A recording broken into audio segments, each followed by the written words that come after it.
Justifiable faith. So, Siggi, is it weird that I don't do like an intro for this?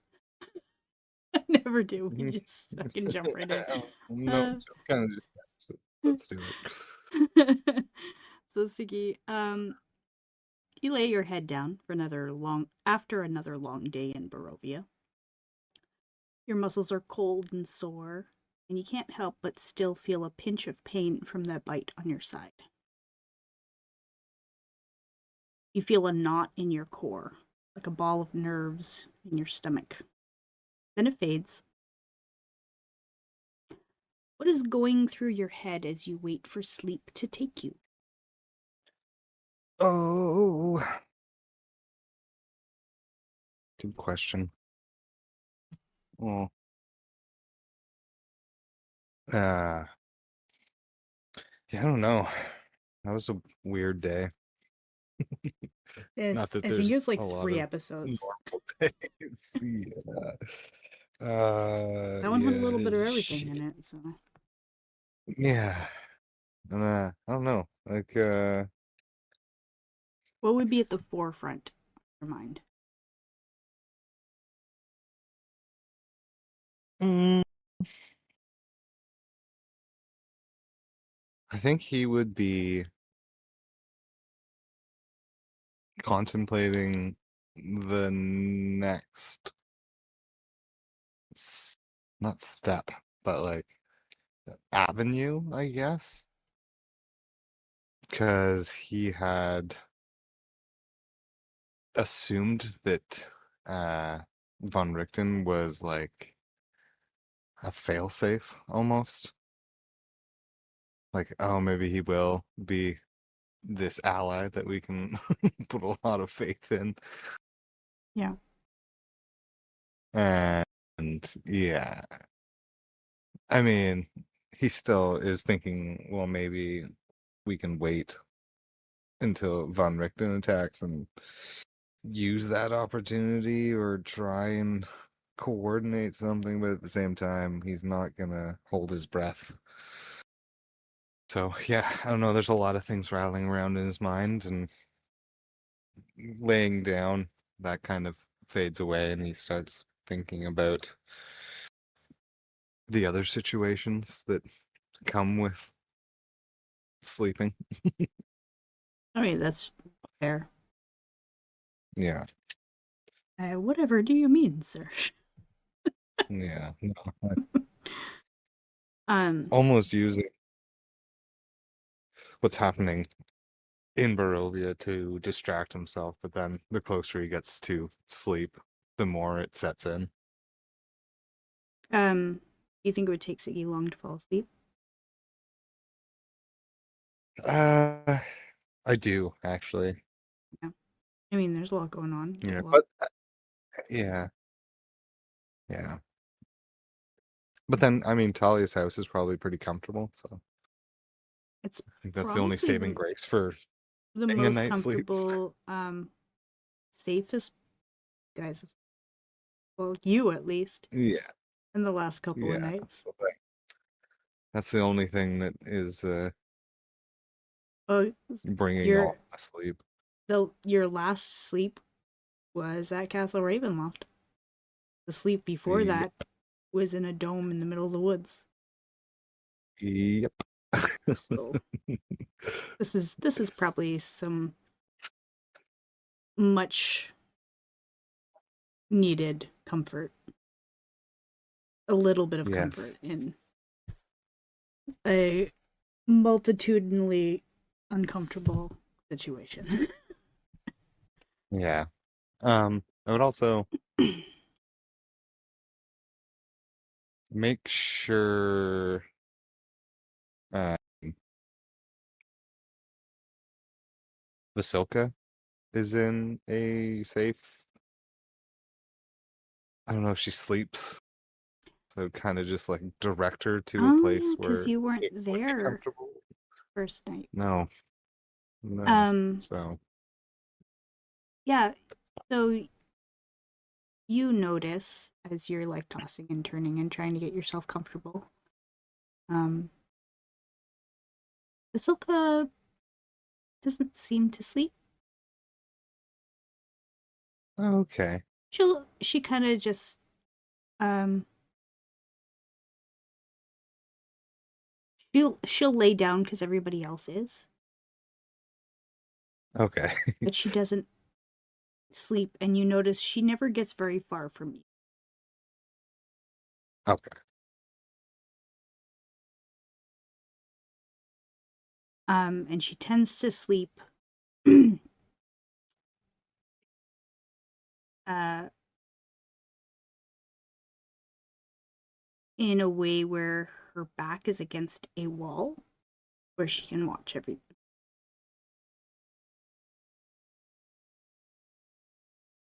As much as she Does can she go without into getting like too far. a rest mode? Um, like, I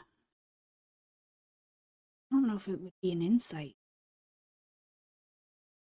A weird situation. I Yeah. yeah, let's say either insight or perception. Okay.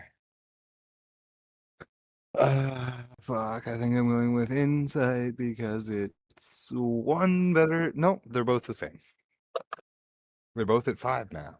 Hey, let's start it with a 13. That's great.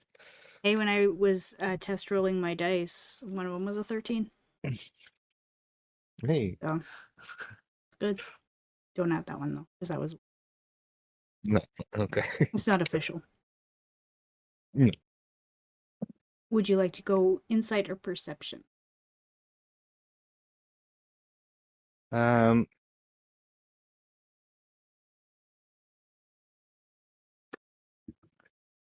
I feel like of No, I think it would be everybody perception. yeah, just because I'm watching her Yeah. to see if she does rest, like see, because like she breathes, right? Um, Maybe not. I don't think she does. So Okay. you would notice this with your perception check. Doesn't seem to need to. She also lays down. She looks like she's sitting quietly. She's not Okay. like agitated or anything. So she's kind of in a restful state, but not in a meditative way like you've seen people with elven backgrounds do. It's more Right. just resting her body Yeah. more than anything. Um. Okay. I'd I'd probably put a blanket on her Okay. just because I don't imagine she would do that herself. No, she smiles at you. Um, yeah, I think she tries her best to mimic what you guys do, Yeah. because I, that's I think kind of how I'm she was seeing that taught. stuff. Yeah, and Um, I'm basically trying to help that. yeah, so you have noticed, because you've had more interactions with her than anybody else. Um, Y- so you've noticed that she does kind of, she's always kind of watching, and she'll mimic different facial expressions or mannerisms that some of you will do, or she just picks up little. They may be used out Yeah. of context if she doesn't understand, but Yeah. they're there. Yeah. So yeah, but yeah, I would not like tuck her in or anything, but Yeah, like put a blanket on her just so she feels more like us, I guess. yeah.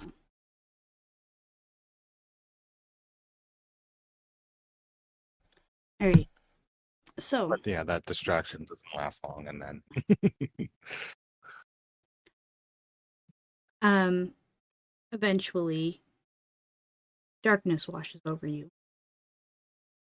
You pull yourself along that tether towards the light at the end, and when you open your eyes, you find yourself, as always, in the same familiar chapel.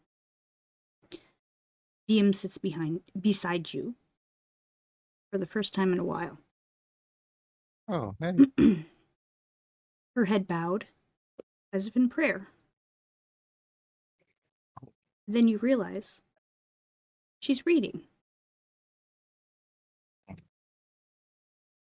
What's your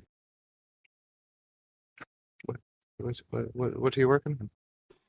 Um, Welcome back, Siggi. She turns her head to look over at you. Her lips curve into a smile, and a lock of her hair falls into her face. I brush it away. You do? Yeah. Um, you're, in that case, uh, your hands actually reach for it at the same time. As she goes to tuck it away herself. And as your hand grazes hers, goosebumps trail down her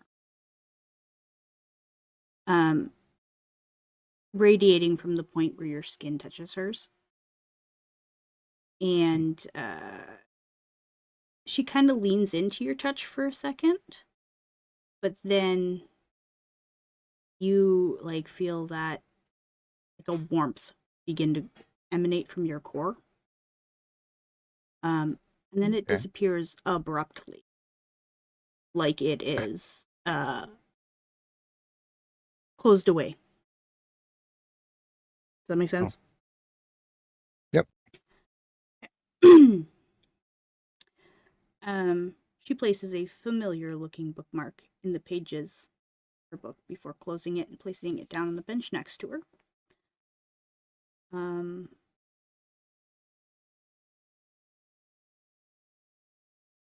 She make a perception.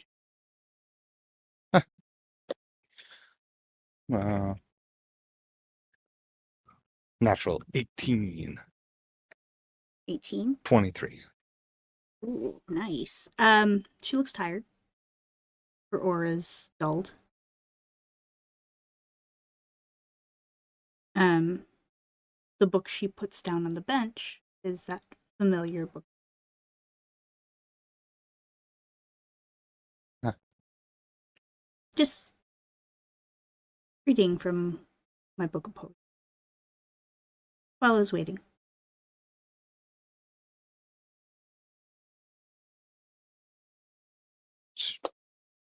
Find any good ones? Or... Oh, there's plenty in there. Ah. Did you want me to read one? She's like, yes, please. Hold on. All right. So she'll open it up to that bookmark. The storms still come. The shadows still call.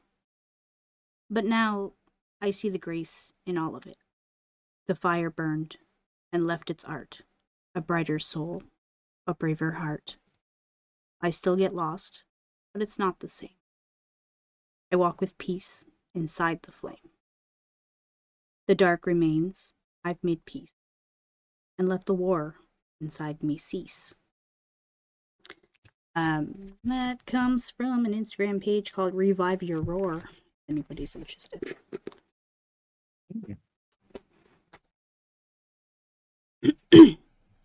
She'll put her book back down.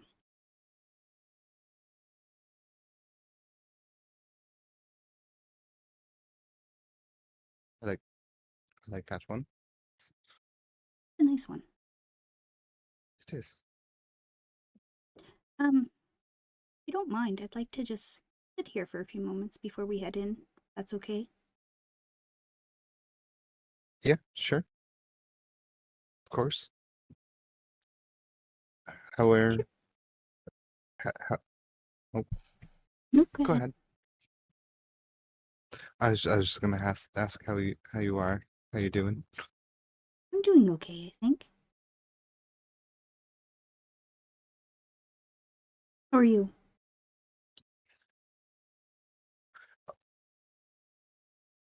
Yeah, Yeah, yeah. you can make either a deception or a persuasion check if you wish. God. God.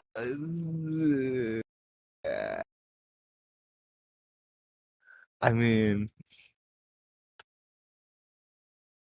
I'm not lying. I am doing, yeah, You're doing yeah. yeah. Um, I'm doing, yeah. Oh, that's pretty good. Uh, 26. I rolled a 17 plus 9. natural 19 No. with for a total of 29 for insight.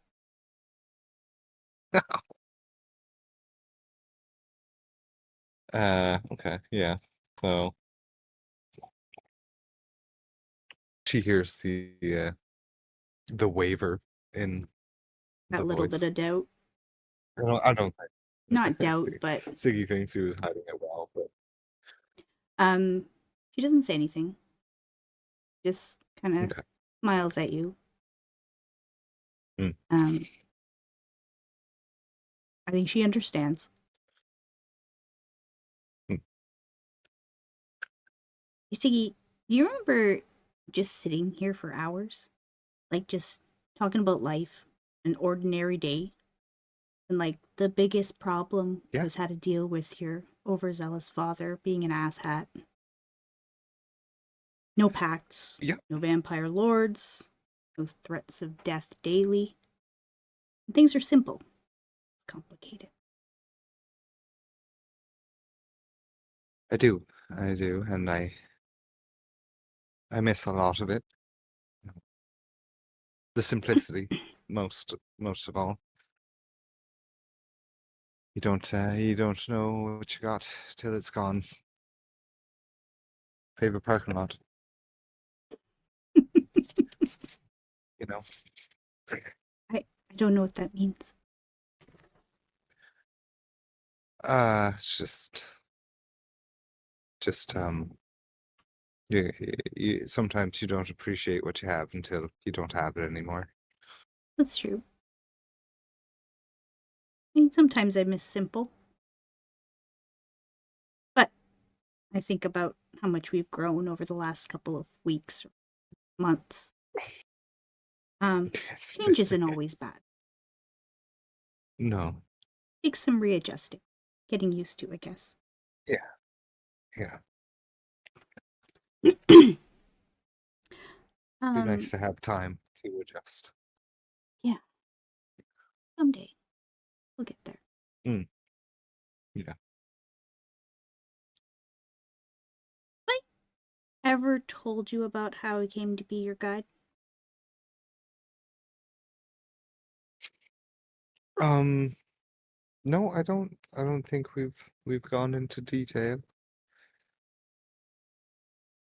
Do you want me to tell you a Not into story? specifics. I is that a rhetorical question? I mean, no, not Yes, of really. course, of course. No, of course. I would love to hear a story, as um, always. so, when I was younger, Ginger used to encourage me to find things to do that got me involved in the angel community in Elysium. Um, Not being an angel herself, she knew I might have questions about who my people are. Questions she knew she wouldn't have answers to. Through some asking around, she was able to introduce me to a lady who worked with the council.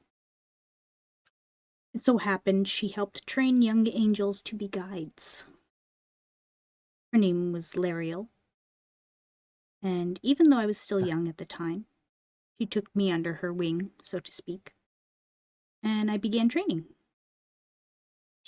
Became something of a mentor to me for a while. You may be surprised to hear that not all Asimars have full-time guides.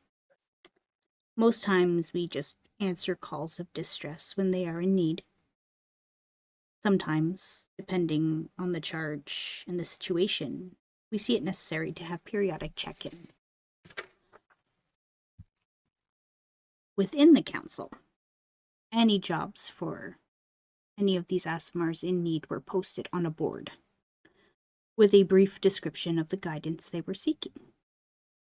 Every day before going to training or going home after, I would stop and see if there were any that I felt like I could help. Typically, I left with nothing. I'll admit, it was a little discouraging. I had decided early on this path probably wasn't. Being so young, I didn't feel like I was very qualified to help it, and that there were likely other people far more suited to help it. The next day, I headed in to see Lariel to tell her as much. I had planned to thank her for her time and guidance, but to inform her that I would be changing paths. On the way to her office, walking past the posted charges, something caught my eye. A single ray of sunshine shining on a new post. The beauty of the light glinting off the ink made me pause. I was strangely drawn to it, so I stopped and I read it. A 5-year-old boy wanting to know why he and his brother were treated differently. Something compelled me to find out more. Feeling in my gut. After all, I knew what it felt like to be treated differently. I thought I may be able to offer a little insight.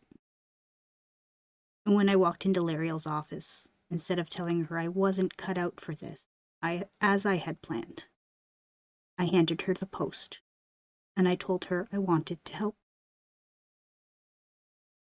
That night was the first time I met you, Siggi. So, Siggi, your thoughts wander back to this first meeting with Diem. For the first time in your young life, instead of sitting alone in the dark, you now sat in a space you'd never seen before. A small chapel surrounded by what seemed like hundreds of bright glowing candles. How did you feel sitting in this new space?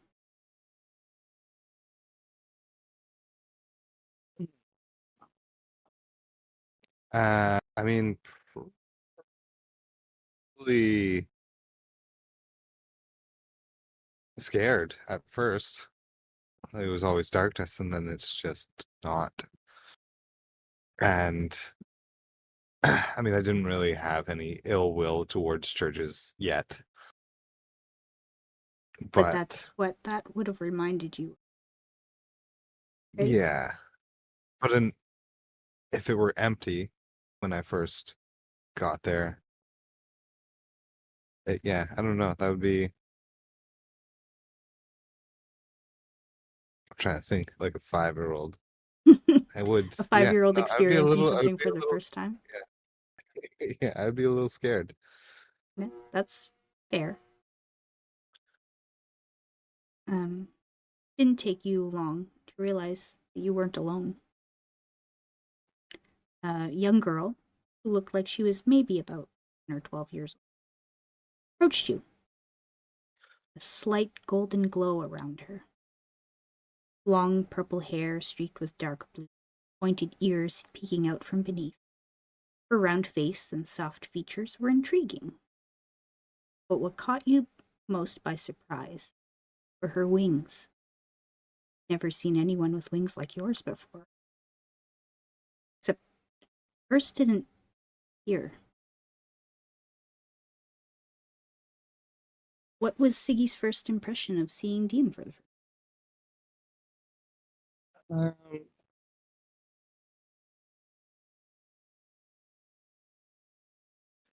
e- well, hold on now. She had blue hair back then? her hair is purple, but it's got streaks of blue in it. Oh, okay. Okay. Okay.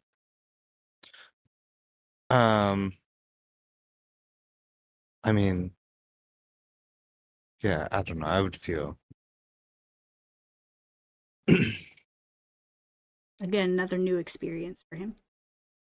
hmm Definitely less scary than an empty chapel. Um,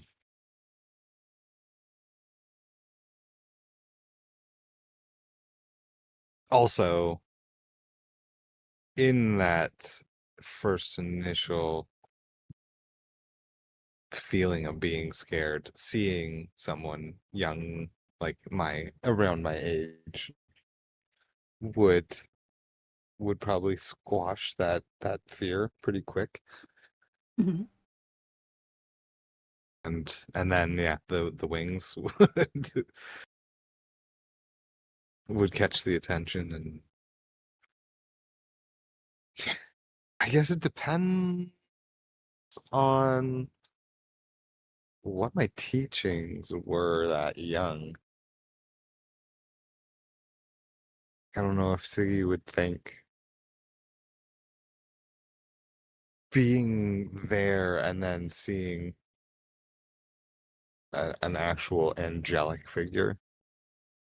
I don't know if his first thought would go to, "Oh shit, I'm dead," kind of thing. Like, um, it's never been I, something, and now I, there is something, and there's an angel. Am I dead? yeah, Is this heaven? Like, is this not heaven, but like, I don't think. I'm not it's also sure. glowing. Yes, I'm So not sure Siggy would have any kind of knowledge concept of as to afterlife. what an angel was in general. Okay. Um,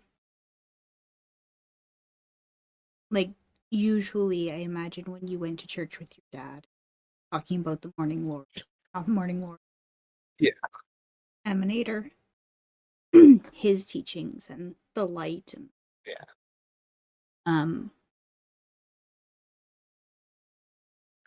But yeah, I don't think he would have any notion as to what this being was at the time. Hmm. Okay. Well then, yeah, I wouldn't feel like I'm dead. um. Yeah, if anything, um, if you, yeah, I don't know.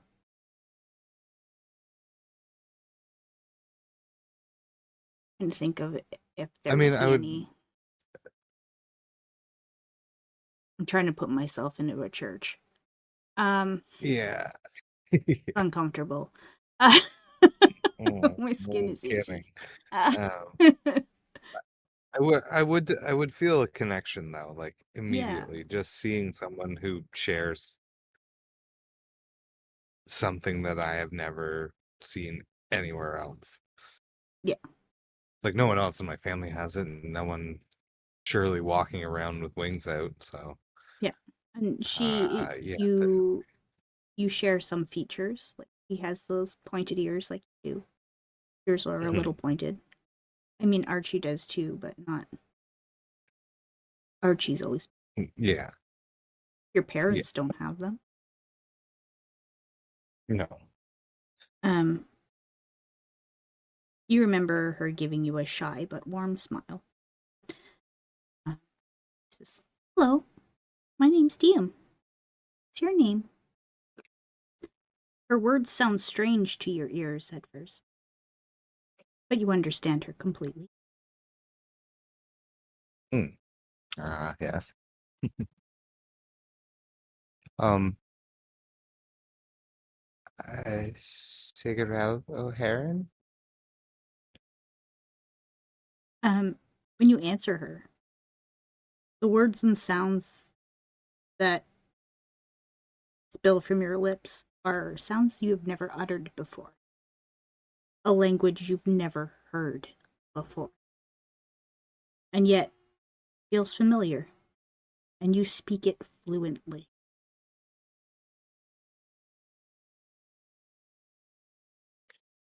Nice to meet you.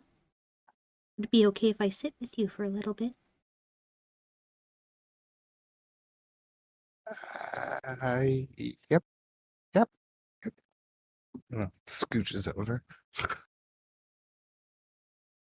She sits next to you, but not too close. She doesn't want to make you feel overwhelmed. Mm. You sit quietly for a minute. You seem like something's bothering you. Would you like to talk about it? I'm a pretty good listener. Sometimes saying things out loud helps us to understand it. Um, yeah, yep. You might, you might know you have you have wings.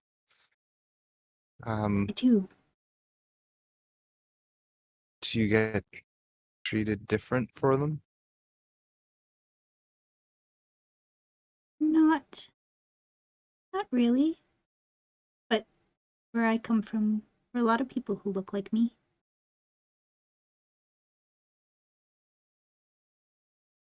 Are you being treated Um, differently? um, no, I get treated more like the the people around me. I don't, um,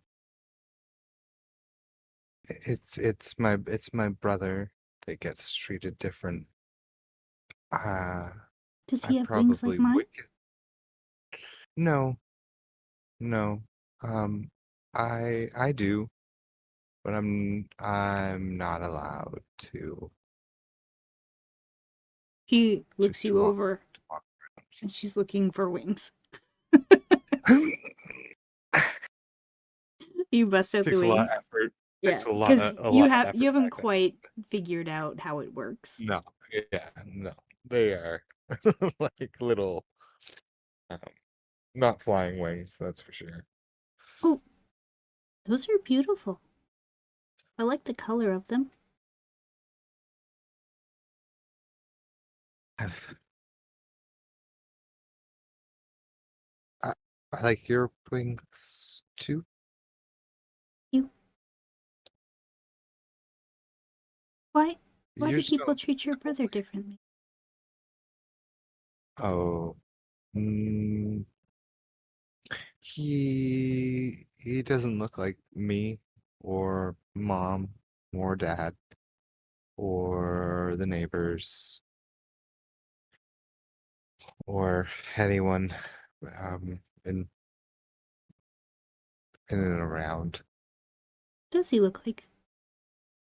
Mm, he's got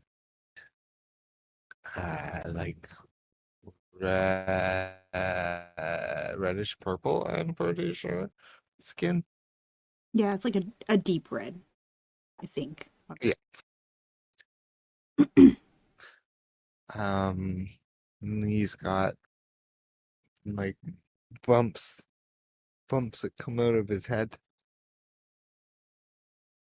Hmm. and uh, he usually keeps it tucked away, but he's got a little tail, which Siggy actually would find kind of funny. I imagine there's been times where I've tried to pull it. Mm, probably. You're racing. Yeah, Either but pull his he's tail or, push him into the ground. yeah, yeah. Yes, right. I don't think even back then, I don't think you'd push anyone over. Um, but uh, it's just what he looks like. He's not different. He's just not the same. Different isn't always bad. Um, no, he's not bad.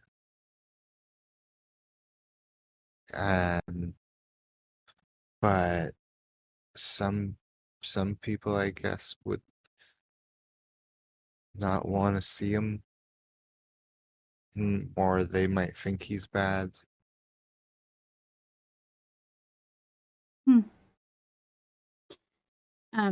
You recount her the events of your day. Hmm.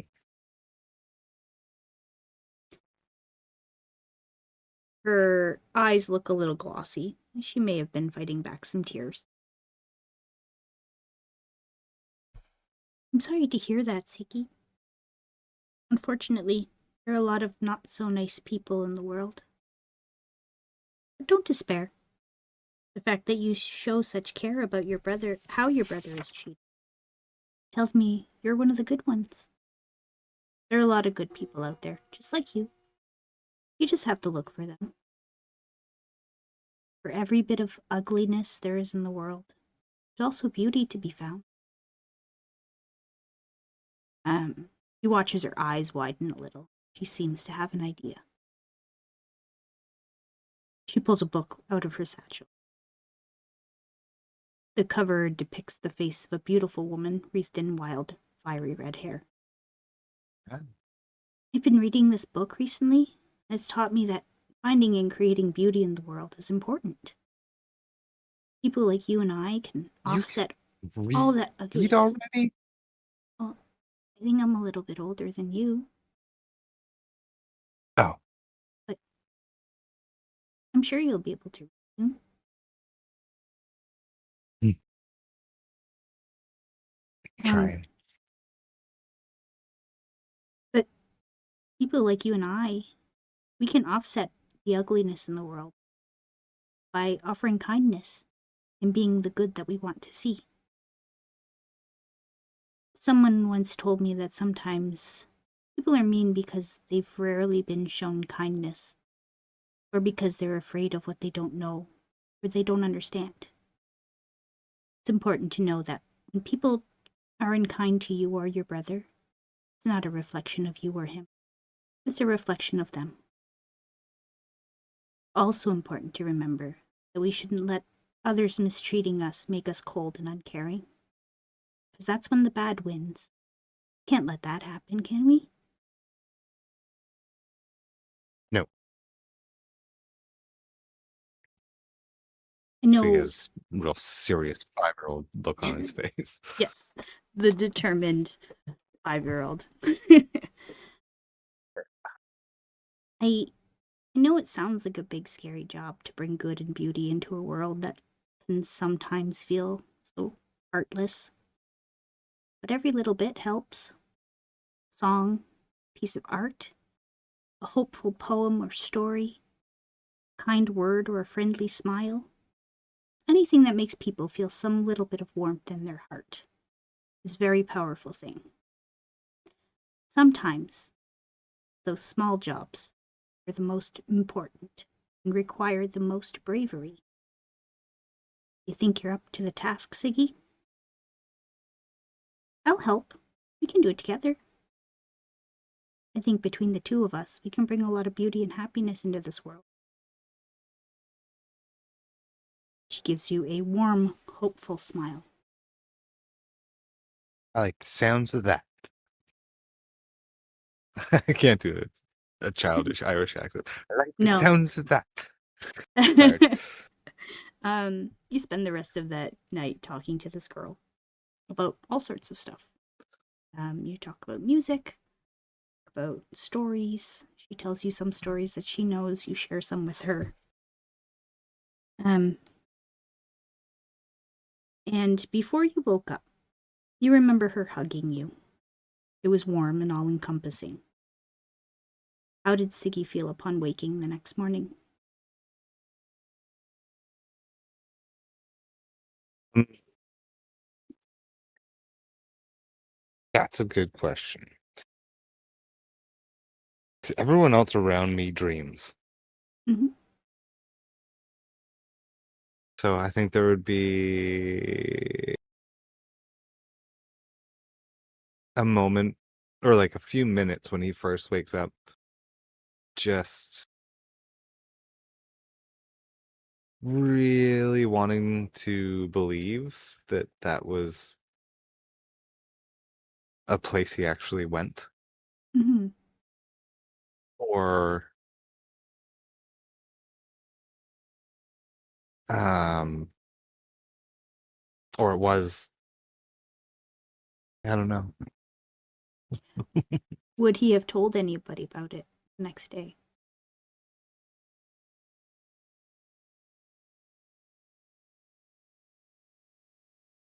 I think he would have probably told his mom, but he would have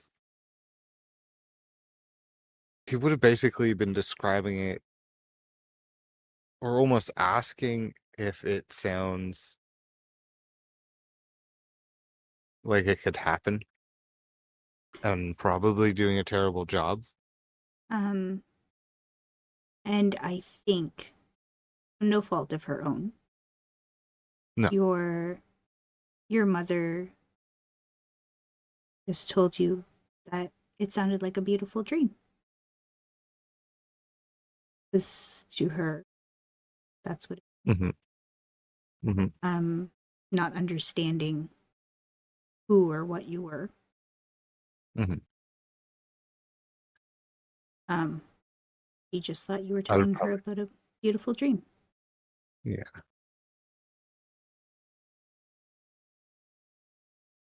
I'd probably go brag to Archie that I finally had a dream. That sounds about right. Told you I could do it. Great Wheelhard. Um, My dreams are better than your dreams. you probably Fire are. and brimstone. Well, I mean, he's had a hard childhood so far, Yeah. so I'm assuming his dreams are not always nice. No, no. I've never really thought about it other than what I've fabricated for him myself, but those Mhm. are not nice either. No. um, Diem's voice brings you back to the present in that same candlelit chapel. I remember going back to Lariel the next day. She asked me how it went. I was so excited to tell her how I felt like I had really made a difference, made you feel better. That I thought you could really use someone to help you find the good in the world, and I wanted to continue helping. In truth, I felt you just needed a friend. If I'm being completely honest, now that I look back on it, I think I did too. Honestly, Siggy, you've helped shape me into who I am.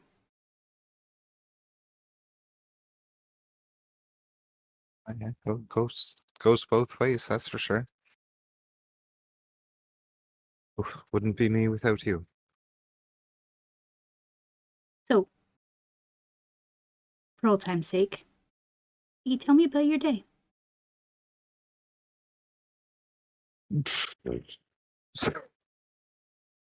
Well,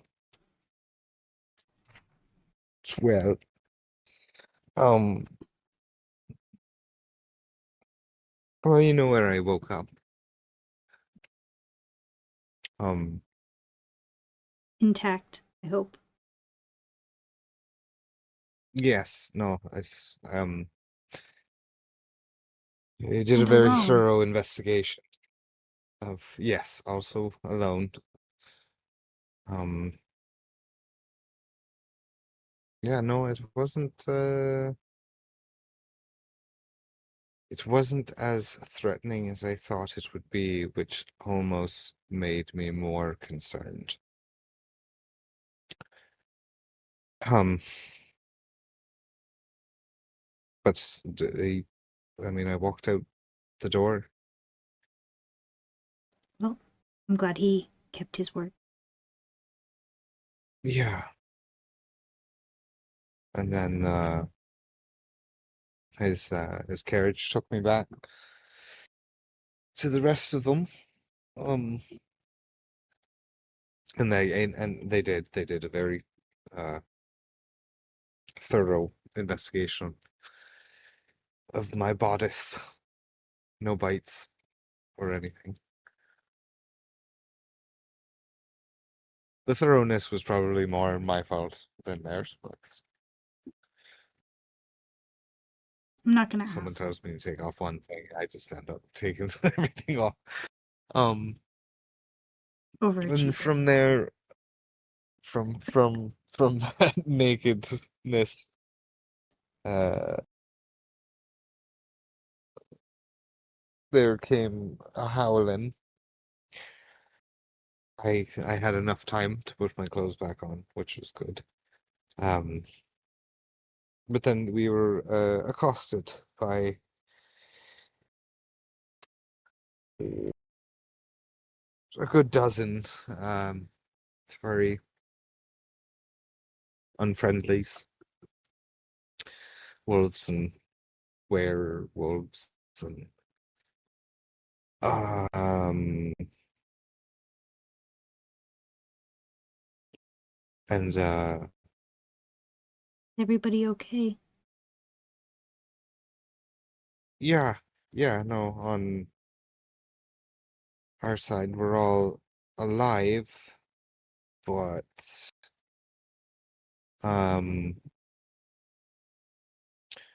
there were some bites that were incurred. I will show her where I got bit. I don't even know where I got bit. Where did I get bit? I think I said it was on your side, Okay. like somewhere between your rib and your kidney. Okay. Um, So yeah, I will.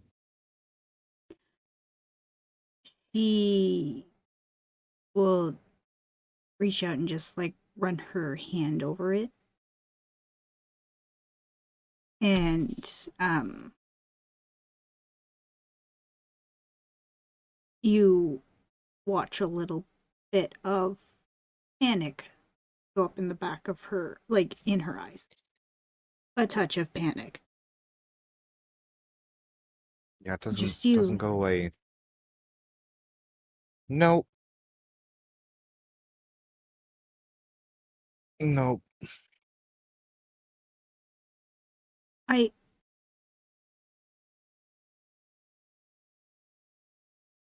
Who else? Uh, well, I mean, one can't have it without the other. That's that's how we do it. Uh, You know, Archie was you also. know, twins don't have to do everything the same, right? I mean, I would I would say yeah, but I think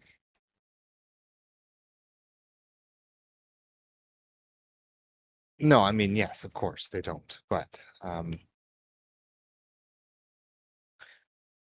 I mean, I didn't get bit by anything else that he's been bitten by. Um, but speaking of twins and being bitten, there was um there was two young twins in the pack,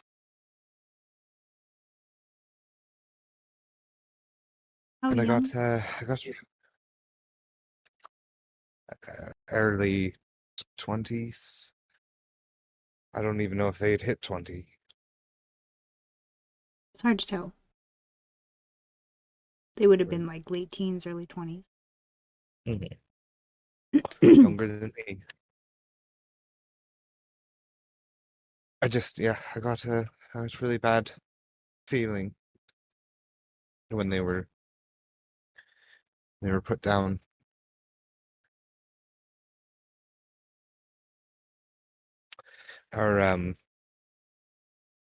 Our our werewolf expert was also bitten. Which I think she's taking it the worst out of the three of us. Hey, um,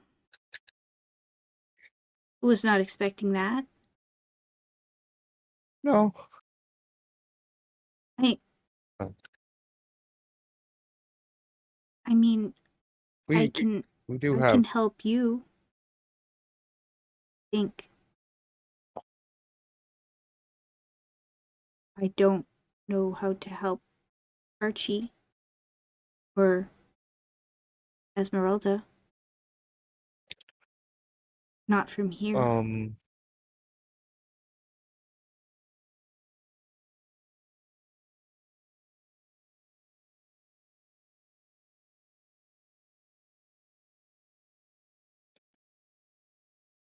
I don't want him to face another thing without me.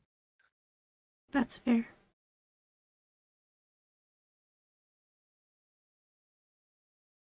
We have somewhat of a plan, though. We we did make it to Vallaki, the town Talia's from, and the last place we saw Old Strutty, and we uh we found Esmeralda's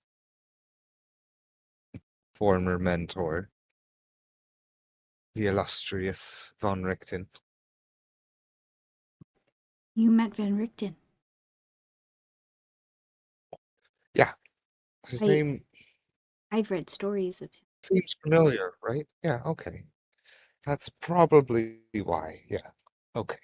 I couldn't remember any of the stories, but the name rang a bell. But then everything in Barovia starts with the V, so it kind of gets jumbled. Every second thing starts with a V. I mean, But it's like yeah, there's other letters out there. I know, right? I'm surprised it's not called Varovia, but I digress. It's because his dad's name Mr. didn't start with a V. Oh, yes. I have a question for you later, but Oh, um, for Chris or speaking for of Diem? speaking of V's, no, it would be for you. I don't think Okay. DM would know. Um, but yeah, this man's quite accomplished when it comes to vanquishing I've heard monsters. stories. Yeah. Seemed I don't know how accurate they are. well. I mean, he's not a young fella, and he's done a lot of things, and the things he's done are prone to embellishment. So yeah, no, that's fair. That anything you've heard would probably be taken with a grain of salt. Um, he he's pretty dead set on his plan to be the one that brings Strahd to an end, uh, or die trying.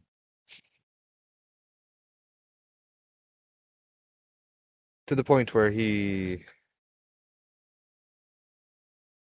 isn't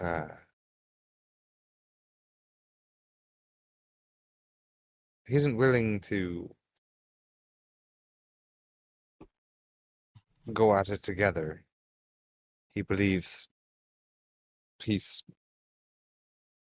cursed to lose the ones around him. And that's kind of one of the reasons he and Esmeralda uh, were estranged.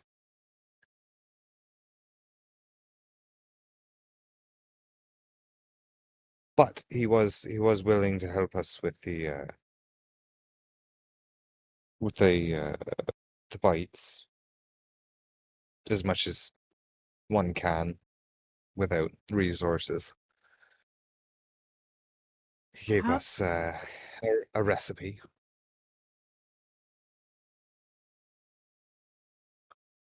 that's good. You don't have wolfsbane in your garden, do you? I I don't know if it's even a thing up here. Over here. I never know what to call it.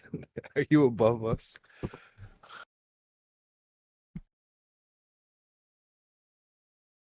I don't. Well, I have some, but it would need to be fried. But I know somebody who might. Uh, the oh fuck. I gotta open my other book. I can I can't probably remember. get it for you for a good price. Right. Oh, that's good because I I have, like nobody. Yeah. Remind me before the end of the day we should stop in to see Ginger. Okay. Oh, is that who I was thinking? Ginger owns the hedonistic herbalist. Yeah. Okay. Yes. Yes. Yes. Okay. Yes.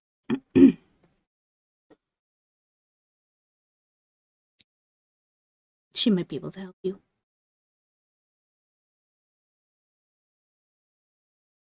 Is that all you need?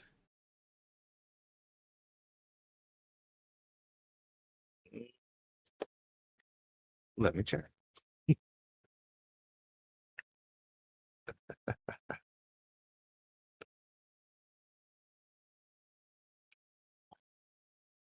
Oh, did I even write it down?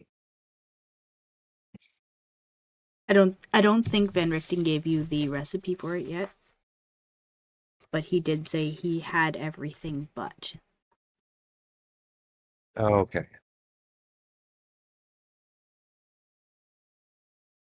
Um.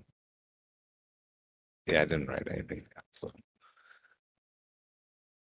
I did remember that it was Wolfsbane that we needed. There was something else though. Needs Wolfsbane.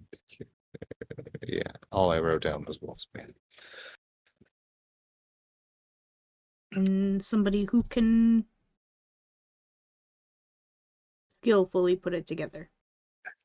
Alchemize it. Yeah.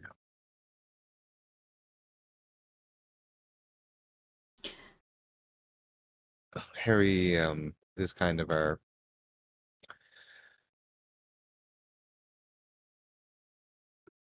only option right now. Um,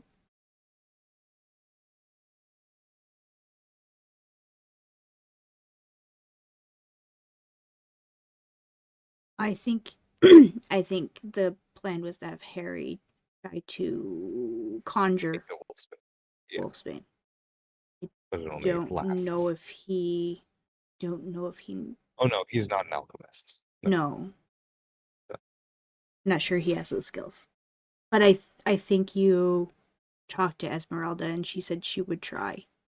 Because Mhm. she's watched him make stuff like this before. Yeah, So she's familiar. Just not with but this specific recipe. no. So it's a shot in the dark, but it's a shot. That's better than nothing.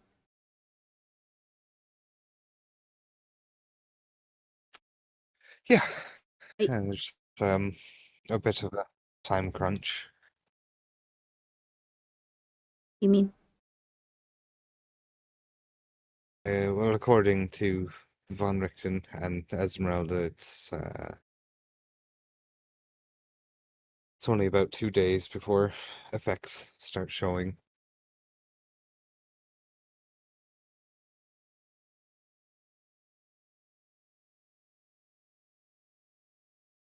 I don't know how rapidly it progresses, but uh, they they seem to think that 2 days is the deadline. So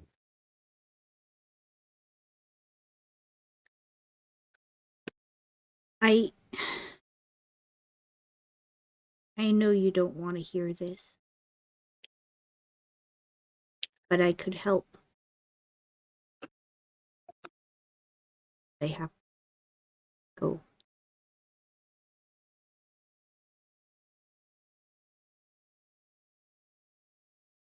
um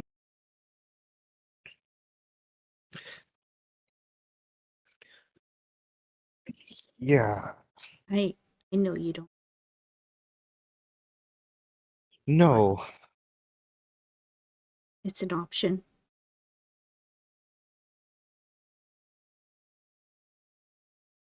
How? How? The same way I was there before.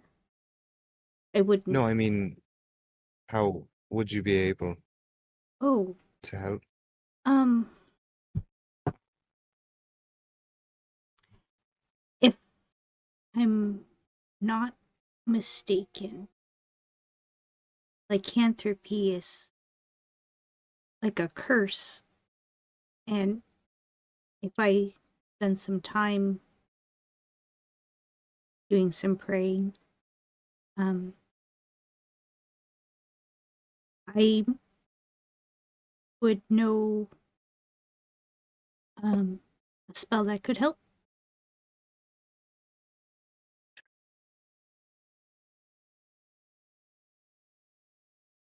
Is that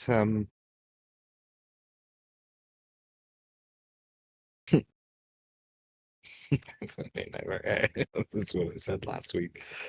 Um, is that something there's a cleric could do? Um, a cleric with enough skill. It's not a. Hmm. It's not an easy. Mm. Hmm. Good clerics are in short supply in Barovia. That's fair. Huh. I imagine the abbot would have been able. I imagine he.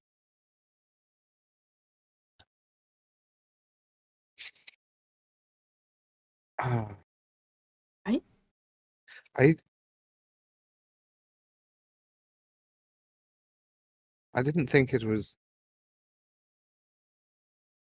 I didn't think it was safe for you to come for. And now with the deal proposed by Stradi, I feel like it's even more dangerous for you to come now. I know. Like I said, I know you don't like that idea, but Yeah. it's something.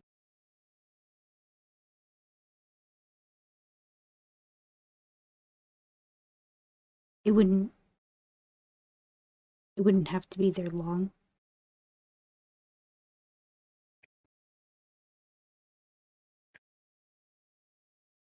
Anyway, keep that in mind. Yeah.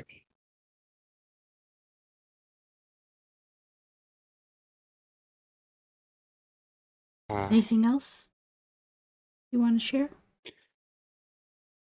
um,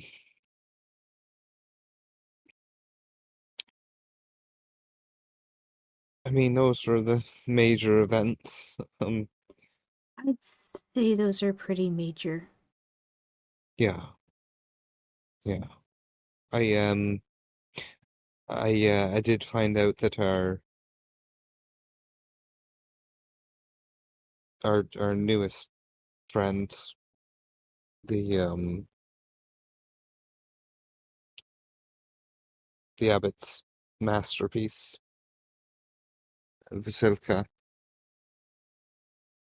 is a bit of an artist herself. On a lighter note, Really? I will. I took one of the I took one of the pictures. Yes, you did.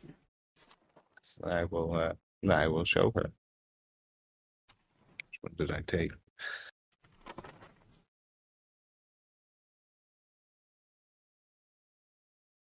Um, I wrote it Uh, down. I just gotta find it. right. Okay, you wrote it. Okay.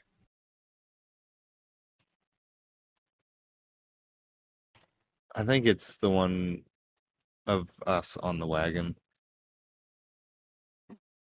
Think so.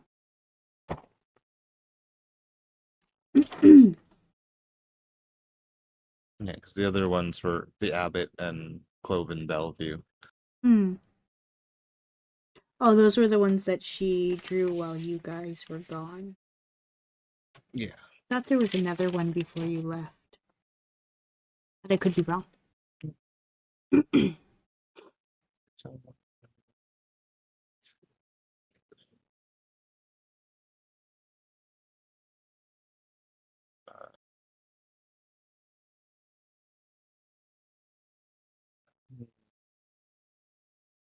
Okay. Well, that was a day.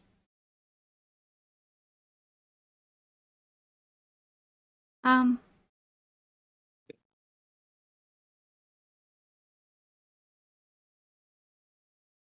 How was your week?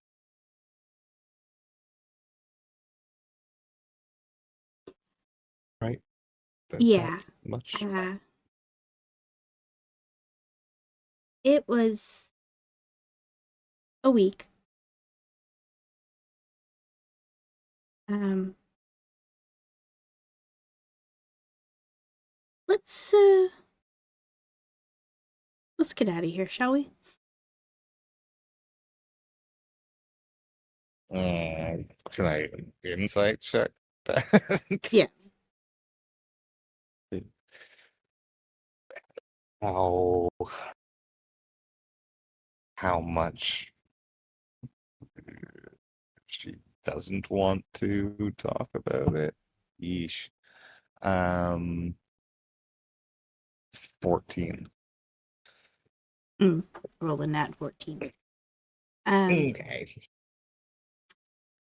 you can see there's a lot going on. Yeah. It's obvious Um, she does not want to talk about it just yet.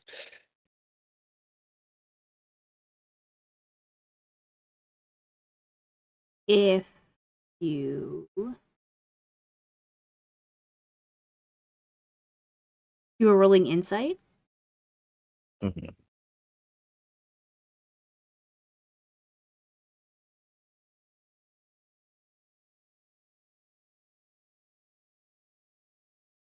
are you adding your D4? Nope. Nope. You is blessed. Yep. Um, +3. plus 3. Um,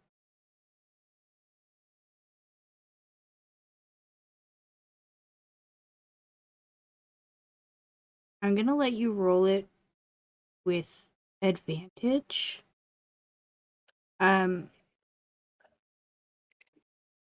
the DC is gonna be a little bit higher. I'm letting you roll at advantage because of that connection you guys have. You can Feel her feelings. feel what she's feeling. Hey, this time. Okay, well, that's much better. It's a natural 18 plus the 3 plus the 5. It's 26. um,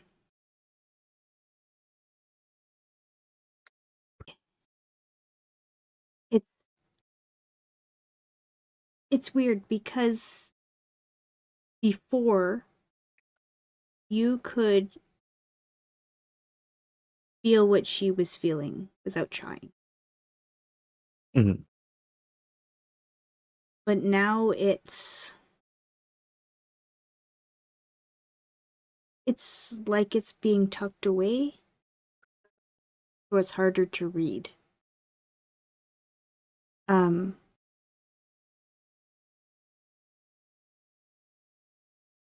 you do get the feeling that uh, there's a little bit of stress in there. Yeah, I think Some that's anxiety, obvious. Yeah. obviously. Um, but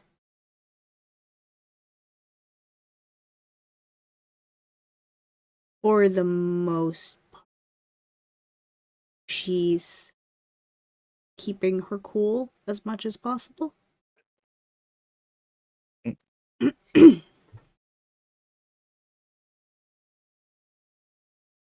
Okay. Uh, where do you want to go? She picks up her book. Well, we can just go inside. Yes, yeah, we're still in the chapel. Right. You begin to walk down that gallery hall. Um, so today's kind of a big day.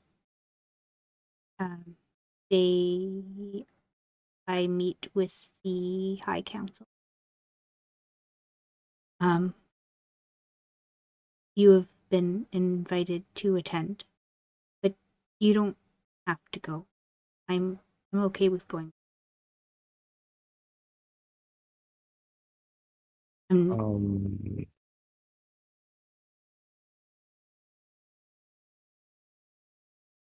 s-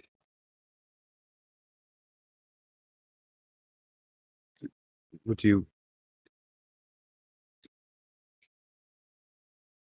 you want me there? I I don't want you to feel like you're obligated to go. I'm not gonna That's force you. not what I asked. Not Um, what I asked. Do you want I know. me there? I, th- in short, yes, but only because it makes me feel stronger, more grounded. My head is clearer.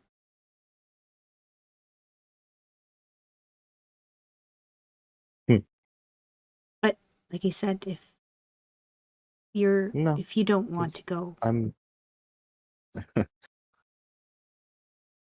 I do very much want to go. okay. I'm not gonna let you go there alone. Thank you. I think it'll help. It'll help me at least.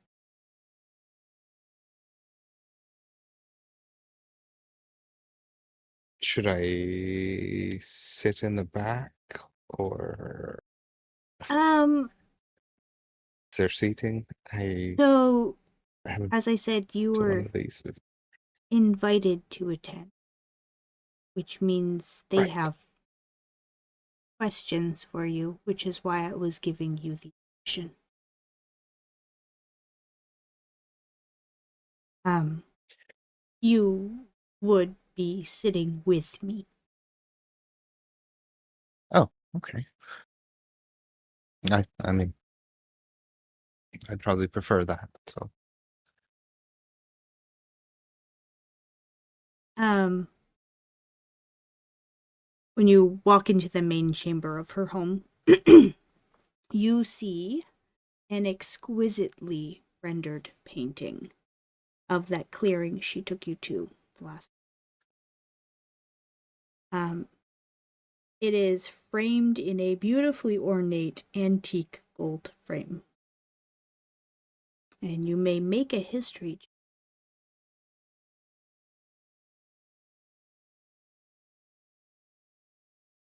mm, history, eh? Mm, that's big old 12. Not bad. It Oh, looks like hold your on. I have a D4. D4. That's a big old 15. So keep the Um, D. it looks like the frame that she cut that painting of White Keep out of. That's okay. That's what I was thinking. Um, as always, more books piled on her desk. A book of handwritten notes beside it. Um, a carriage is coming later to pick us up. In the meantime, I was hoping to spend some time in the temple. You're welcome to join me if you wish. Yeah, if it doesn't bother you, yeah, of No, of course. course not. Um, so she. No, I pressed it. We are not. I'm not covered in blood this time. No, you are not. Prestidigitation myself. Yes, yes, yes. You cleaned yourself up. Mhm. Um. So she heads through that archway towards the spa temple. As you enter the warmth of Diem's temple of Suni, Diem walks over to the vanity and starts pinning up her hair. Um, she wastes no time slipping out of her simple dress and wading into the sacred pool.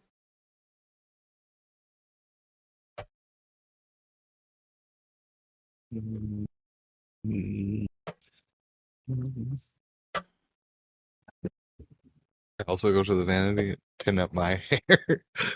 Yeah, you do. um, And then stumble around getting my clothes off. yes, because you're a clumsy undresser. Yeah, Um, canonical. the hot waters of the pool immediately ease your tension and soothe your cold, aching muscle. You regain all your lost hit points. Ah, I don't know if you have any, but I think I was doing okay. no, I think you guys are. But I don't remember. Oh,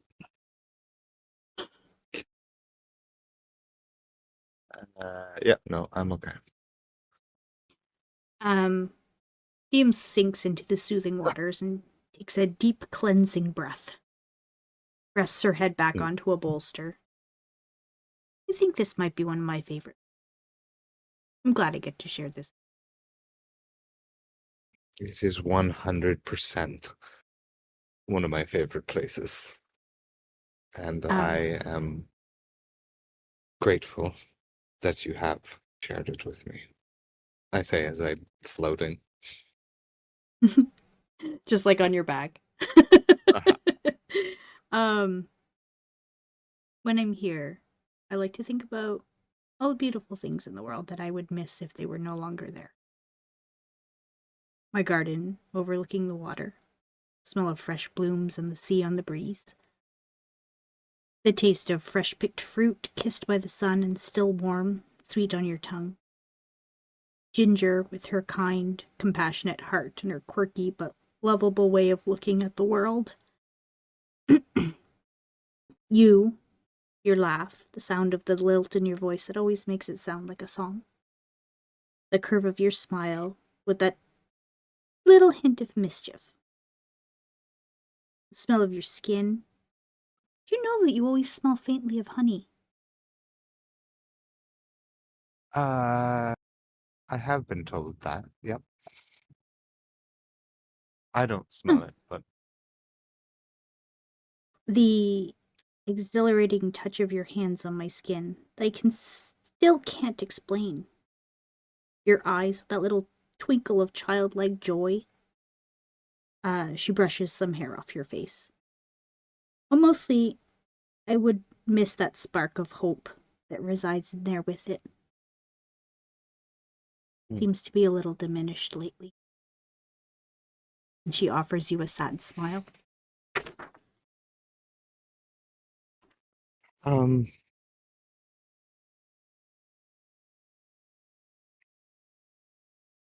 yeah.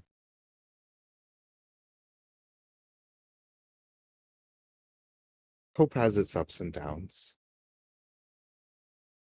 It's not gone. It's just, Harder to find. yeah. There's there's a lot of weight on it. It's hard for it to be on the surface all the time. Yeah, Okay. Like an overloaded rowboat. It's- hard to keep it afloat.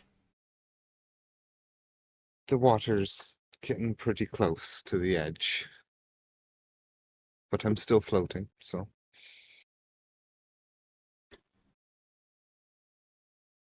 She closes her eyes for a moment and takes a deep breath, laying her head back again. When she reopens them, she looks up at the stained glass image of Suni. She's beautiful, isn't she? Yep. Beautiful as she's depicted. Nothing can compare to what she looks like in person. I don't even know how to describe it. I'm not sure you could even imagine just how breathtaking she actually. Oh no, I could probably imagine. I mean, from what you've told me, and yeah, I mean, just being in here has given me a pretty good understanding of all of her beauty, and but I think I think what she stands for is equally as beautiful. You've been reading up on Suni, Siggy. No, well, I know not I've told you a little bit. yeah. No, I think I'm getting more of a grasp. It's become very apparent, it stares me in the face now as I look up at at the depiction as well. The sun seems to shine brighter through the domed ceiling, bathing you both in a radiant warmth. Siggy stops floating and kind of sinks, so it's just his like nose and eyes poking out. Just oh, it's good stuff. um, After a little bit, uh, you just spend a little bit of time in here. She just wanted to recenter herself. Because, well, it's probably about that time. We should probably get ready to leave. She'll make her way out of the pool, wrap herself in a warm robe, and offer you one as well.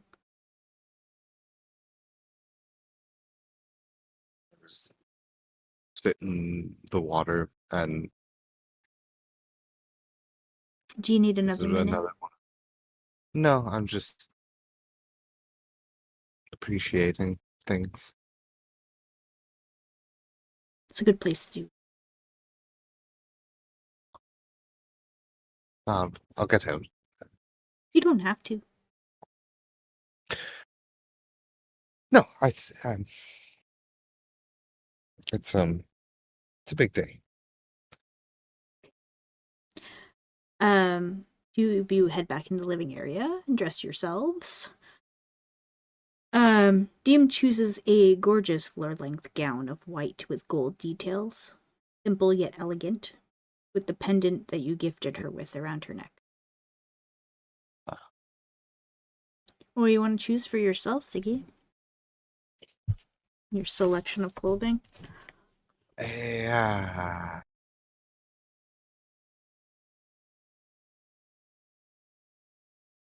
I haven't. I mean, Siggy has no idea what would be appropriate, and he is not interested in being flashy. I think he would pick something white to match. Kind of mirror.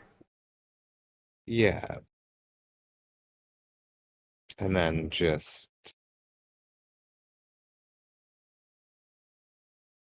Um,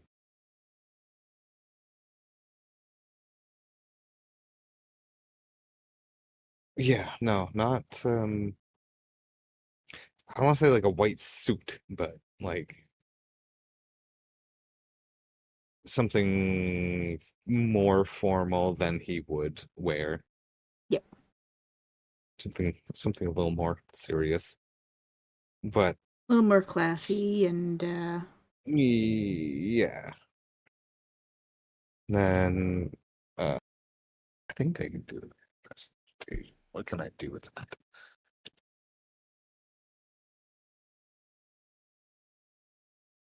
Um, minor creation. Yeah. Um, I would prestidigitation uh two little roses have both red and purple petals that kind of mix like uh throughout the rose. like the one on my straw tattoo. Maybe. Um, I would just like tuck it into my breast pocket, lapel kind of Nice. area, and then just offer to pin it on her. Is there straps on this dress gown? Yes. Okay. Well, yeah. It's not Yeah. as like slinky and revealing as what she would wear to seduction. Yes. Right. Um So just offer to pin it in a similar style. she appreciates.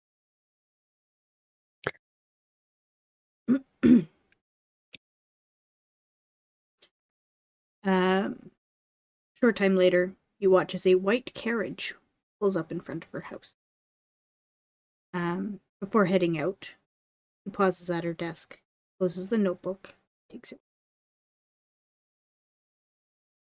The driver waits patiently as you watch a footman disembark and place a step outside a door before he opens it. Diem looks at you. Shall we? After you. The footman bows slightly and offers Diem a hand to help her into the carriage. Thank you, Darren. Um, Darren? Darren. Um, Darren will offer you a hand if you need it. Yes, I You do? Okay. yeah, Um, I do, yeah. I Wonderful. daintily put my hand in his.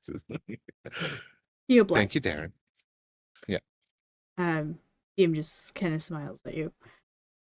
As you step into this carriage, it can only be described as small but luxurious.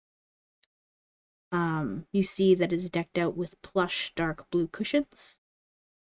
The panels are detailed in gold and in pearl. This is one of the nicest carriages you have ever been in. Yeah. Um, do you sit beside her or across from her, do you think? Mm, I would sit beside her.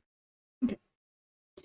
You make yourself comfortable. Darren closes the door behind two of you, and moments later, you start to move towards the city. Okay. I should Just probably give take. you an idea of what to expect. Um, Yeah, right. Siggy pulls when his we notebook arrive, out. when we arrive, we will be escorted to a room to wait until they are ready for us. When the time comes, they'll call us into the council audience chamber. From what I understand, it will likely just be the three council elders and a scribe to keep record of statement. Sometimes there are other members of the council who can sit in, but only as witnesses. I'm not sure what the situation for this particular meeting will be. As she's explaining this, you see some of the familiar buildings you've seen before during your walk into the square. Um, as you pass Seductions, you realize this is the farthest you've ever been into the city. Huh. For a while, the buildings are similar to what you're used to, and eventually those buildings give way to larger homes and more extravagant buildings. You enter a portion of the city full of temples of all shapes, sizes, and styles, dedicated to a multitude of deities. One particular structure catches your eye as you pass, and Diem turns to look at it too. It's not opulent or gaudy like some of the others. This one reminds you of an upscale amphitheater or a playhouse, like the ones you've seen in cities like Neverwinter, only bigger and nicer. Diem catches you looking. She smiles at you. That's the Hall of Splendor and Inspiration. It's the temple dedicated to Milil. I hope to be able to take you there. Think you'd like it.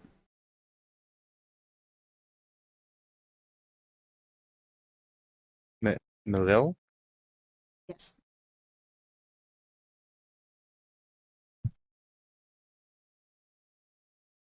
Belts. Milil. Oh, okay, sweet. First try.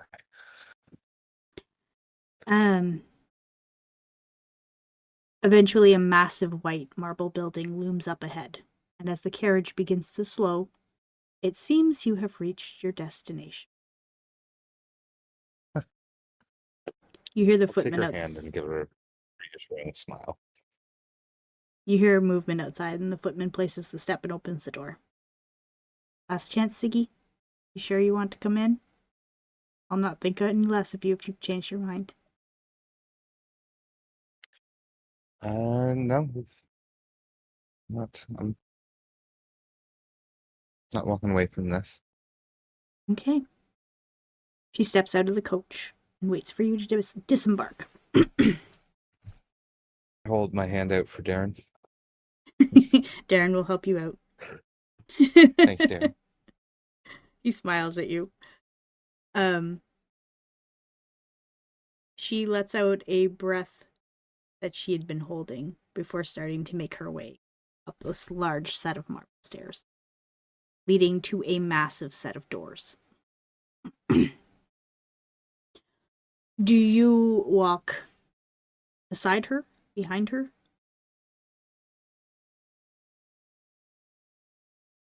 No, beside her. Okay. Right beside her. When you approach the doors, 2 guards open them and let you enter. As you pass through, the doors are closed behind you, and you find yourself in a palatial entrance hall. Your footsteps echo throughout.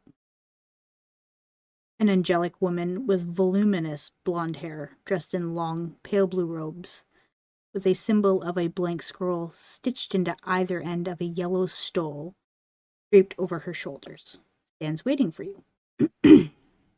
She approaches and offers you both a friendly smile. It's good to see you, Diem. Though I wish it weren't under these circumstances.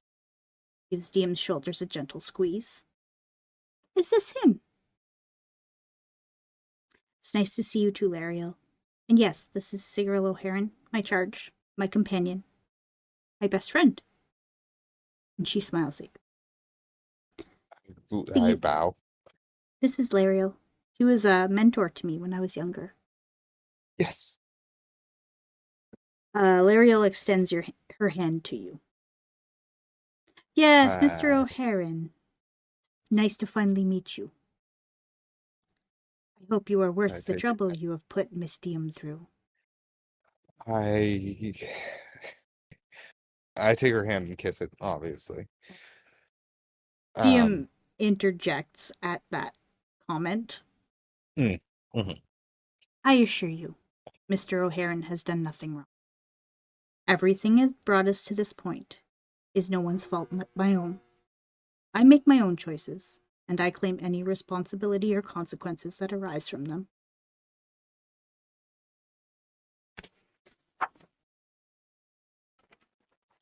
Of course. I My apologies, nod. Mr. O'Haron, for having misspoken.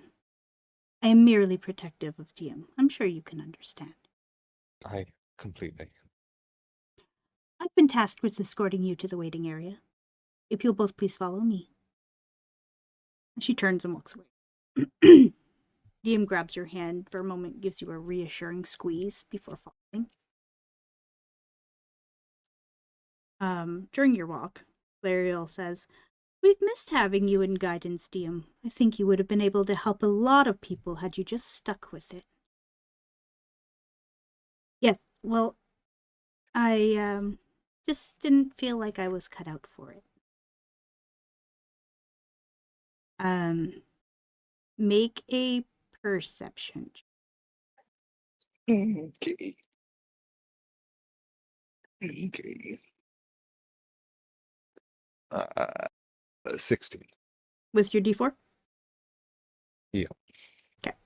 And the one and You see Diem's eyes flit to you a little nervously. raise her hand.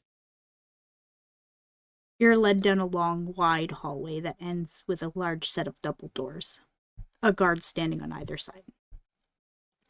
Before you reach the end, Lariel opens a door on the right side of the hall and steps aside to let you enter. Diem steps in first, and as you enter behind her, Lariel says, "I'll be back shortly when the council is ready to receive you. In the meantime, please make yourselves comfortable." And she closes the door, leaving you two alone. The room is small and simple. Plain walls, a couple of comfortable chairs, a divan, and a coffee table that take up the bulk of the room. The fireplace on the far end. A painting of Mount Celestia hung above it.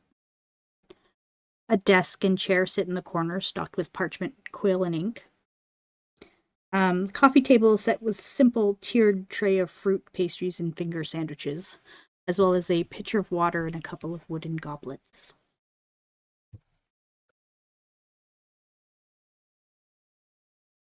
Diem sits It's down. delicious to eat. Diem sits down and pours herself a glass of water. She takes a sip and immediately places it back on the table. Can you make an insight check? Oh. Oh God. Inciting the water. It's exactly the water. Yeah. 25. 25. With a 25, you can tell she's very nervous.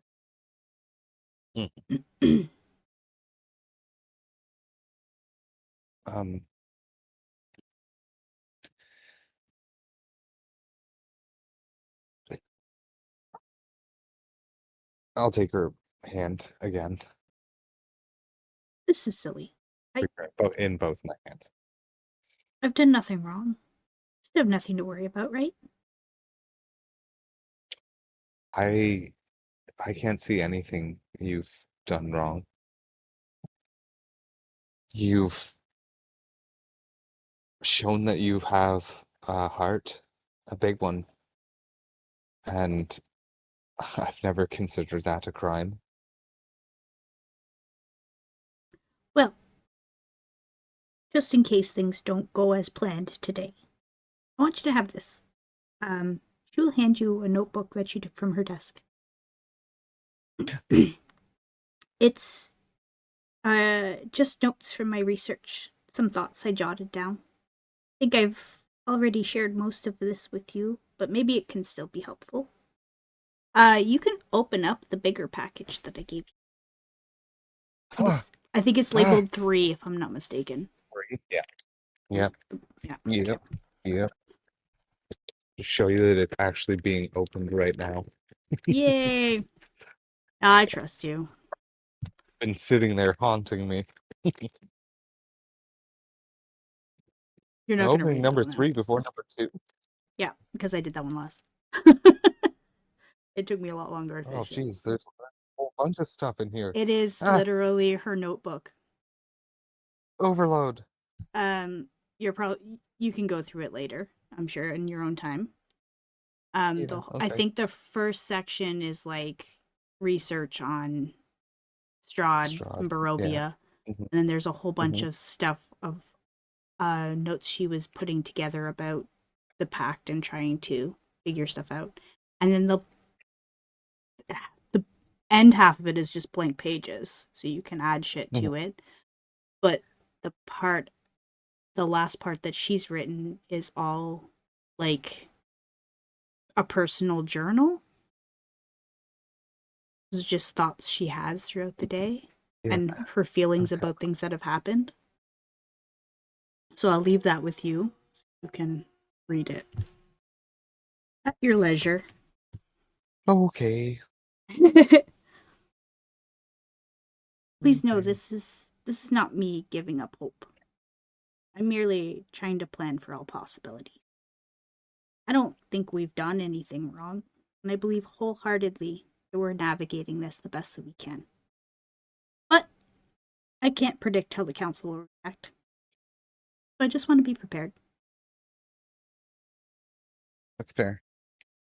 And if it means anything, I think we have done good, I agree. if anything. Before we go in, I want to say thank you. Thank you for everything you've done to try to help me with this. Thank you for working hard to make it work. For listening, for caring. Mostly, thanks for being a friend, Siggi. I don't know where I would be without you. And to be honest, I don't really care to know. Um, she leans in and she kisses you. A wave of warmth rushes through your core. And if you are missing a pact slot, you can get one back. Hey, hooray. Back slots. Um, I don't know if you used any of them, but yes. Um, uh,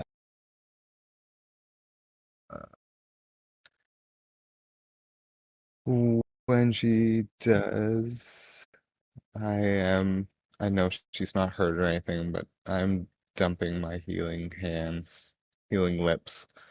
all right. Not, not in a healing way, more of in a calming. Yeah, yeah.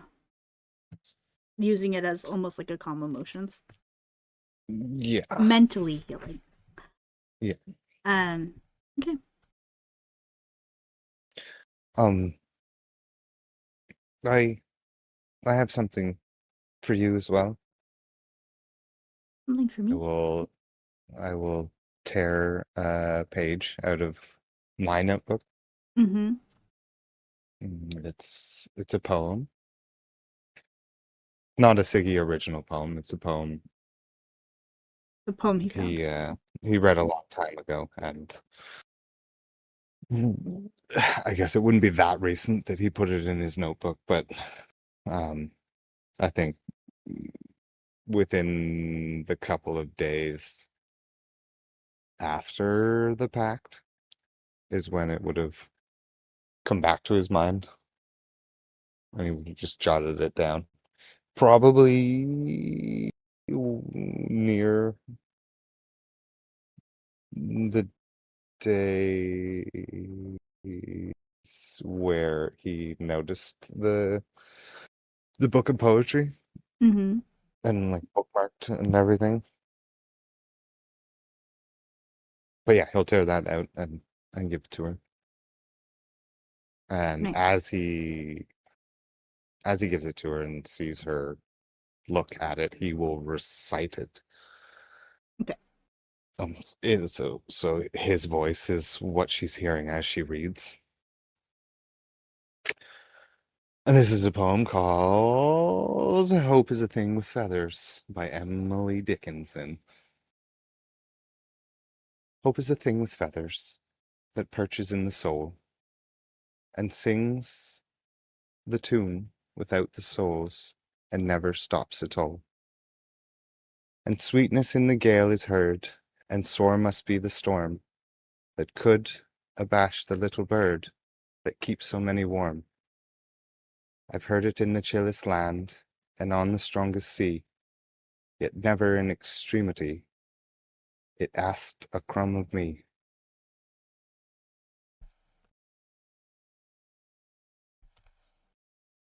Um, she looks at you, and you can see she has tears in her eyes. She'll fold it up and tuck it into.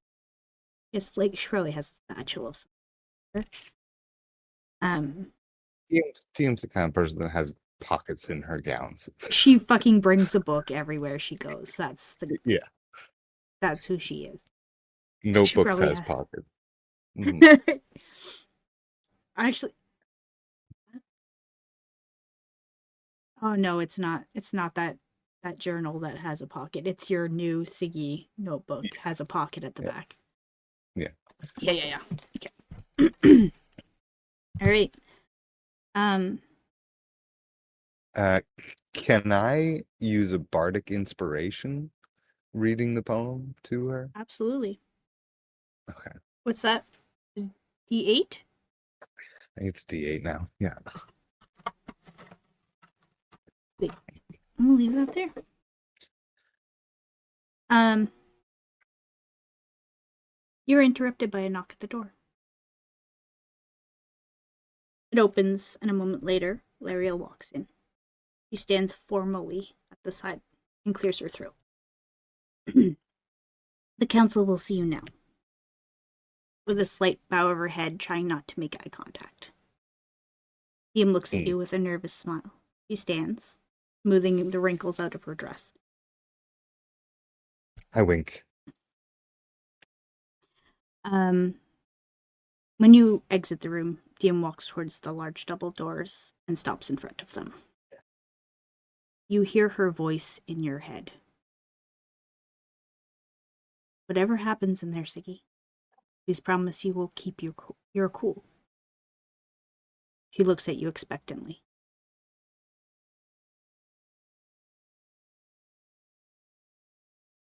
It's the hardest promise I've had to make. I mean it, Siggi. Don't do anything rash. As she For you, I will approaches, keep my calmness. the guards open the door to permit you entrance. Let's take a quick break. Seems like a good time. Okay. We'll be right back. So, you step through these doors. You step into an immense, formal audience hall with a vaulted, gilded ceiling. The far end of the room is the raised dais and a long table that runs nearly the width of it. Behind the table, there are 3 large chairs, each one with an important-looking angel dressed in white garbs sitting in it. The room is silent except for the sounds of your footsteps. Make a perception check.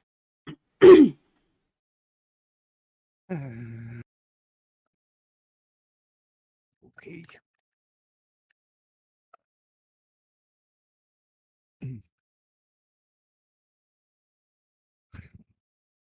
13. Second 13. With your d4?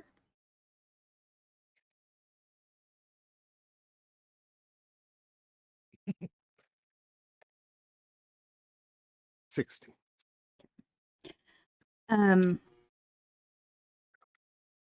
Diem walks in, just looking straight ahead. Sitting at a small desk to the side, you see an older woman with a stack of parchment, a quill, and some ink. This is likely the scribe she spoke of. Behind the scribe A mousy-looking younger girl with glasses and seemingly awaiting instruction. Close by, there is a cart with two strange-looking short cylindrical objects sitting on it.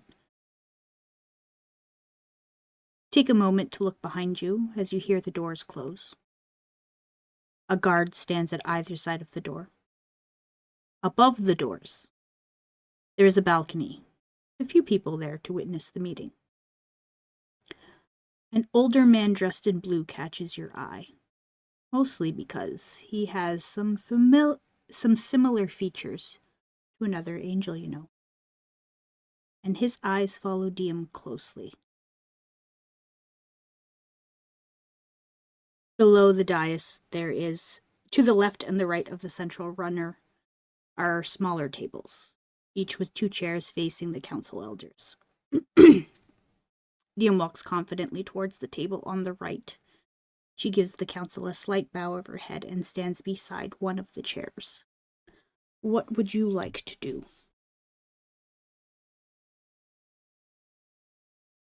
I will follow suit. Um, also walking confidently. Oh, well, do you think Siggy's doing that? Yeah, well, that's a good question. Um, I don't know, like a performance check. Yes. I mean, Okay. is he feeling confident about it, or is he trying to be more confident? No, I am definitely trying to be more confident than So I am. performance for sure. Okay. Yeah, this is all brand new. And is trying, yeah, he's just trying to maintain that.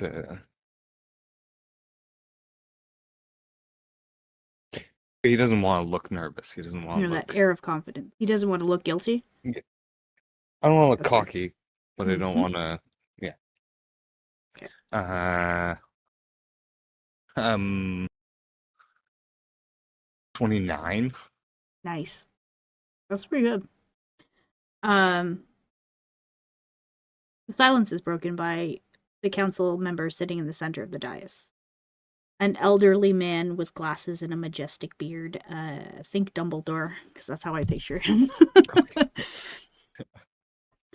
Oh man, this is gonna be terrible. Welcome, Priestess Diem. Please present your companion to us. Yes, of course. High Counselors Tabris, Calmiva, Hastiel. May I present to you Cigarillo Heron. Do you need me to repeat this? Yes, please. Okay. Calmiva, Kalmiva.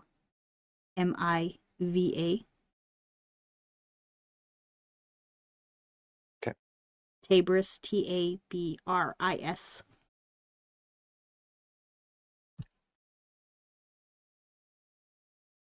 Okay. And Hasdiel, Hasdiel. Two. And which one was the Dumbledore looking? That would be Tabris. Sabers. Dumbledore. Okay. Dumbledore, yeah. Looks like Dumbledore. Okay. I don't know why that's how I picture him. It's just Sure. old and wise. Yep.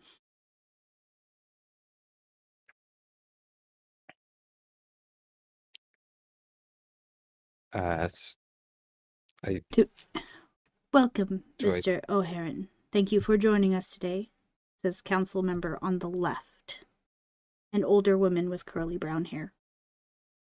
Councilors Tabris, Hasdiel, and I appreciate you taking the time to come in to speak with us and give us another perspective on the situation.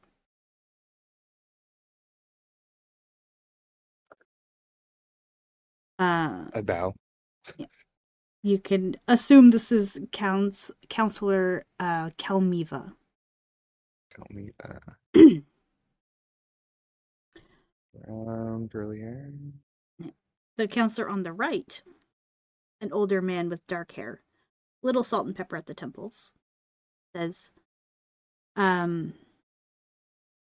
yes, as Counselor Kalmiva says, we look forward to hearing what you have to say. We're here today to revisit Priestess Diem's case at the goddess Suni's behest, to give her a chance to prove this agreement between the two of you will not be a problem. We've also been asked to consider giving Priestess Diem an exemption from this rule that she has broken. We'll begin by stating the allegations against the priestess and reviewing what occurred at our last meeting. You may be seated, Mr. O'Hare. Diem continues to stand. Again, and sit. Priestess Diem, you've been accused of sharing your divinely given powers with a mortal by way of a binding pact. It's stated in our records that you do not deny having done this. Is that correct? Diem answers clearly, without hesitation. That's correct. I don't deny what I've done. Tabris continues. It also says here that you deny having committed this act with malicious intent, with the purpose of gaining more power. Could you speak on that? Yes, of course. That's correct. I don't deny having entered into a binding agreement with Mr. O'Hare, knowing that I was breaking a rule. But I did not do so with intent of trying to compete with the gods or to gain more power for myself. Then why do it at all? Castiel asks. Diem looks at him very confidently and says, because Mr. O'Hare asked for my help. And when a friend needs help, you help them. Unfortunately, he's in a situation where physically helping him wasn't possible at the time. I would have gladly gone there myself and fought by his side if I could. But that wasn't an option. And Mr. O'Hare has asked me not to try, in fear for my safety. This was the only thing I could think of at the moment. In desperation, I prayed to my lady for guidance. She told me to do what I felt in my heart. My heart told me this was the right thing to do in this situation. Do you believe the arrangement with Mr. O'Hare is permanently sustainable between the two of you? If I'm being honest, I'm not 100% sure how it works, but it does. There isn't a lot of literature or research available on this kind of situation, so we are learning as we go. As of late, my energy levels feel as if they're being replenished more quickly. I've not been depleted to the point of having to stop and rest more in my day-to-day life as I once had. Which leads me to believe that we are doing something right. As I've said, I continue to research and learn, but from what I've seen, it's getting easier. So the short answer is yes. I do think this is sustainable between the two of us permanently. Kalmiva interjects. Looking back on this decision to break one of our biggest rules and help Mr. O'Hare, how do you feel about it? Diem looks at the table for a second. If you're asking if I feel remorse for doing something I know is against our rules, yes. But if you're asking if I regret my decision, the answer is a resounding no. You hear hushed murmurs coming from the balcony behind you. Kalmiva tilts her head and looks at Diem curiously. My actions have kept Mr. O'Hare and his companions alive and safe on many occasions. Because of that, my answer always has and always will be no, regardless of today's outcome. I do not regret it in the slightest. Thank you. We'd like to hear from you now, Mr. O'Hare. Typically, we would ask that Priestess Diem leave the hall at this time as to not sway any of your answers. However, seeing as though you are a guest here, and here of your own accord, we'll leave the decision up to your discretion, depending on your comfort level. Diem looks to you. It's entirely up to you, Siggi. I can go or I can stay. I'm content to proceed however you choose. Hmm. Can I roll an insight on the council? Yeah. Um, Anyone in particular? n- I guess Calmiva, she Mm-hmm. was the one kind of. I'm I'm basically trying to suss out whether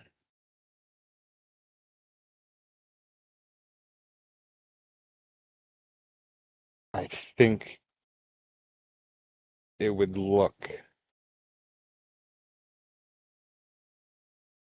better if I did ask her to go, like follow the tradition of her leaving. You know what I mean?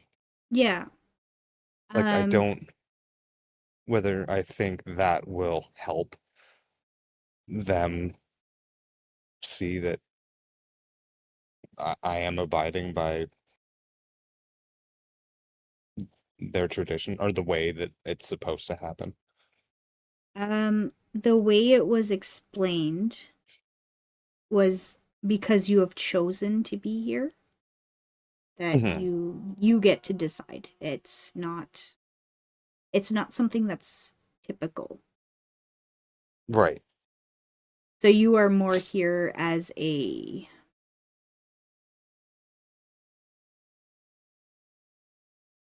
Yeah, I know. I'm just trying to I'm figure out trying to think of anything that the will help the case. yeah, yeah.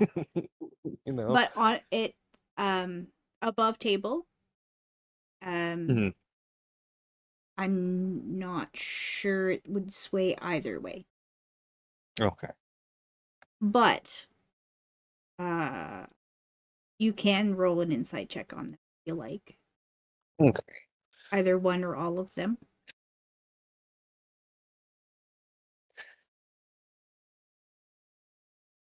Yeah, all of them. Do you want to do it The one at a whole. time? Sure. Okay. Which Yeah. one do you want to start Uh, with?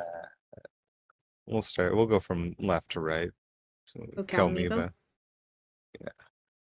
Yeah. For Kelmiva, that's a 15. Okay. You rolled your D4, yes? Yeah. Um she seems like she she puts up a vibe as being all business. Um and intellect. Um Intellectual. yes. Okay. Um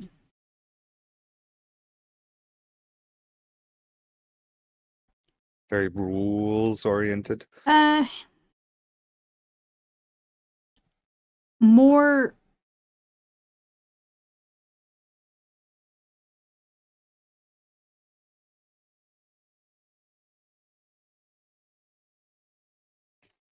not rules, more evidence Okay.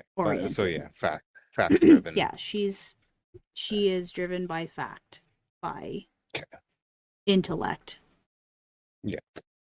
Okay. Dumbledore, Tabris, Tabris. Oh, he's a hard one to read. Uh, reroll. that's a 10 total. 10 total. He looks like he's been doing this job a very long time. Yeah, okay. Um, almost looks bored, like he might fall asleep.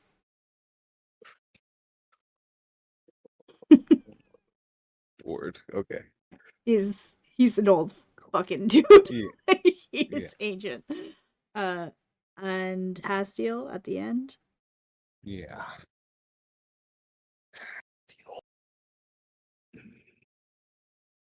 Much better than a 10. Uh, 19 total. 19. Ooh, 19's good. Um,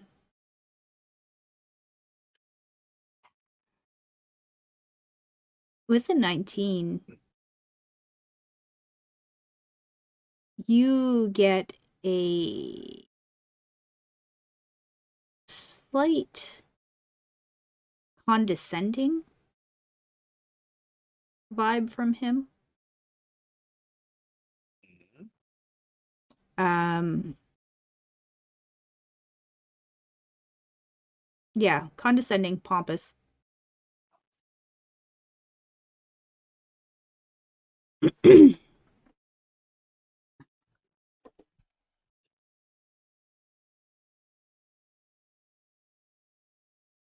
How would you Hasdiel like look to like breathe? Chattius? He does not. Does the old man on the balcony look like Chattius? Okay. Similar features. Yeah. Okay. Mm. Mm.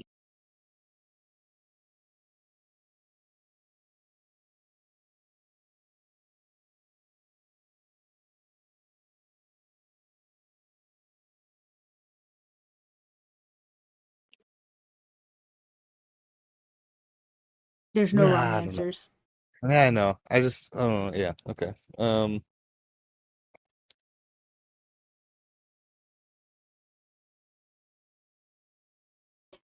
I'm. It's if it helps, uh, asking her to stay puts uh gives the impression of a united front. okay. Yeah. Yeah. It's true. Yeah. I don't know how to word it though. I don't. It's not like I. It's it's both of us on trial. I think both of us should be here for the entirety. Diem smiles at you. Um, very well. Mrs. Diem, you may be seated. She sits. Sigrid O'Haran, would you please stand for questioning? I stand. We ask that you answer these questions as honestly and as concisely as possible. You ready to begin? As ready as I will be. Yeah. How long have you known Priestess Diem? Since I was 5 years old. That would be 20. I can't remember how old I am. I think you're 30, 31? 31, you just Yeah. had a birthday. Yeah. So, um, 26 years. Uh, And mortal years. what is the nature of your relationship with Priestess Diem?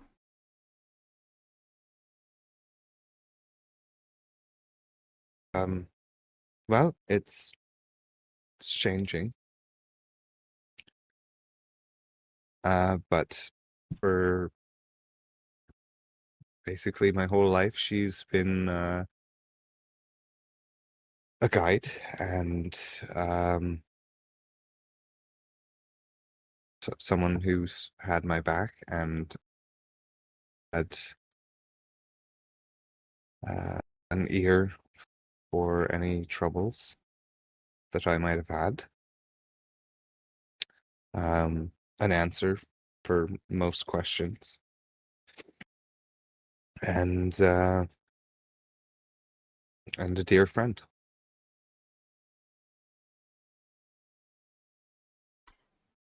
Why did you ask her for her help?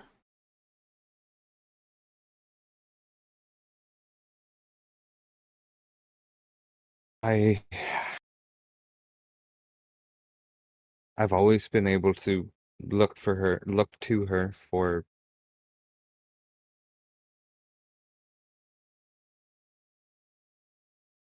a better path. Um, for aid And she's helped me protect my brother before. And where I am, protection is not something you find. It is something you make for yourself. And without resources on hand,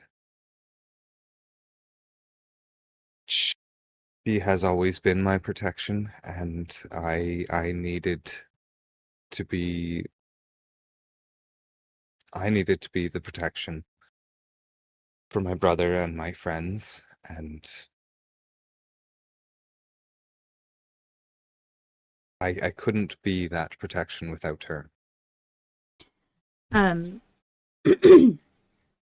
Calmiva will speak up and she says, Counselor Tabers, there's also the subject of a missing, long-thought dead angel who has recently come back to Elysium. Seems Brother Olisiriel has returned after having been gone for over a century. We have his statements that he had been in the lands of Barovia, which have wreaked havoc on his psyche. He's returned to us in a maddened and corrupt state. Our healers and soothsayers have been working with him, but it's too soon to tell if he is too far gone. And Tabris will say, What is the importance of this evidence? If you will remember, Priestess Diem has told us the lands of Barovia are where her charge, Mr. O'Hare, is currently physically trapped. Brother Olisiriel has told us that it was Mr. O'Haran and his companions who had convinced him to come home. Is that true, Mr. O'Haran? It is. Do you think that would have been possible with the help of Priestess Diem? No, Your Honor, I'd have been dead before that. What exactly did you ask her for? The ability to protect my companions. Were you aware she was breaking a rule by granting you a request?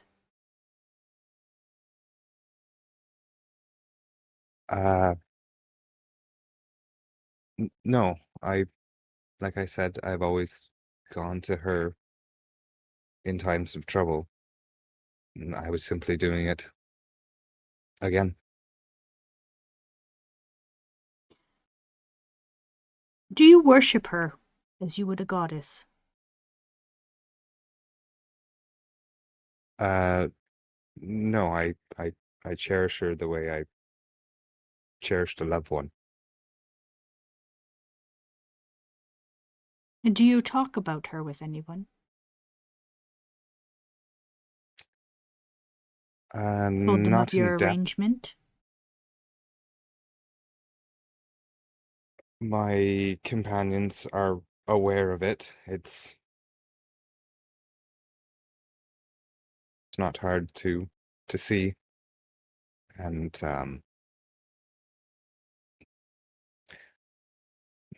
I'm a weak man, but my strength has shown through what was given. Have you tried to convince any of your companions to be a follower of her? No, I have not. What, if anything, has she asked you for in exchange for the abilities she's granted you?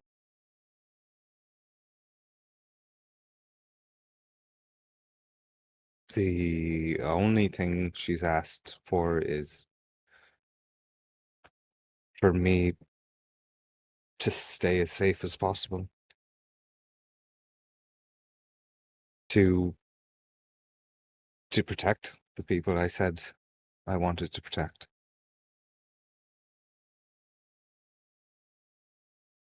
What would you be willing to do to help her?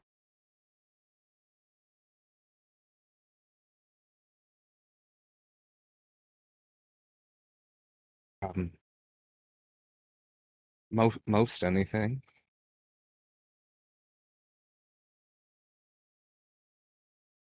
Where do you think he would be without this arrangement?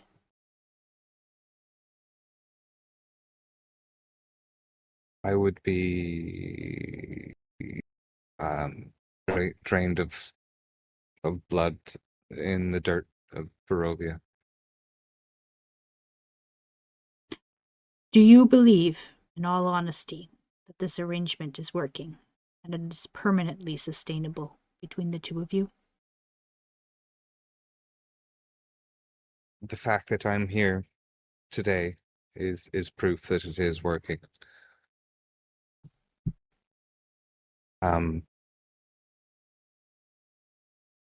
and the sustainability is not something I can say for sure. Being as it's not exactly in my hands.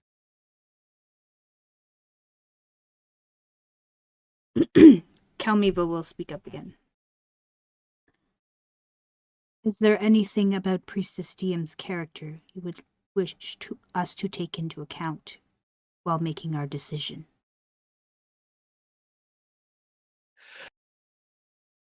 I would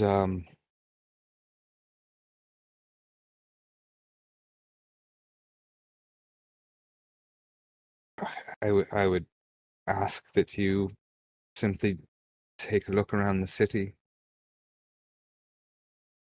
How highly held she is in the regards of many of the citizens.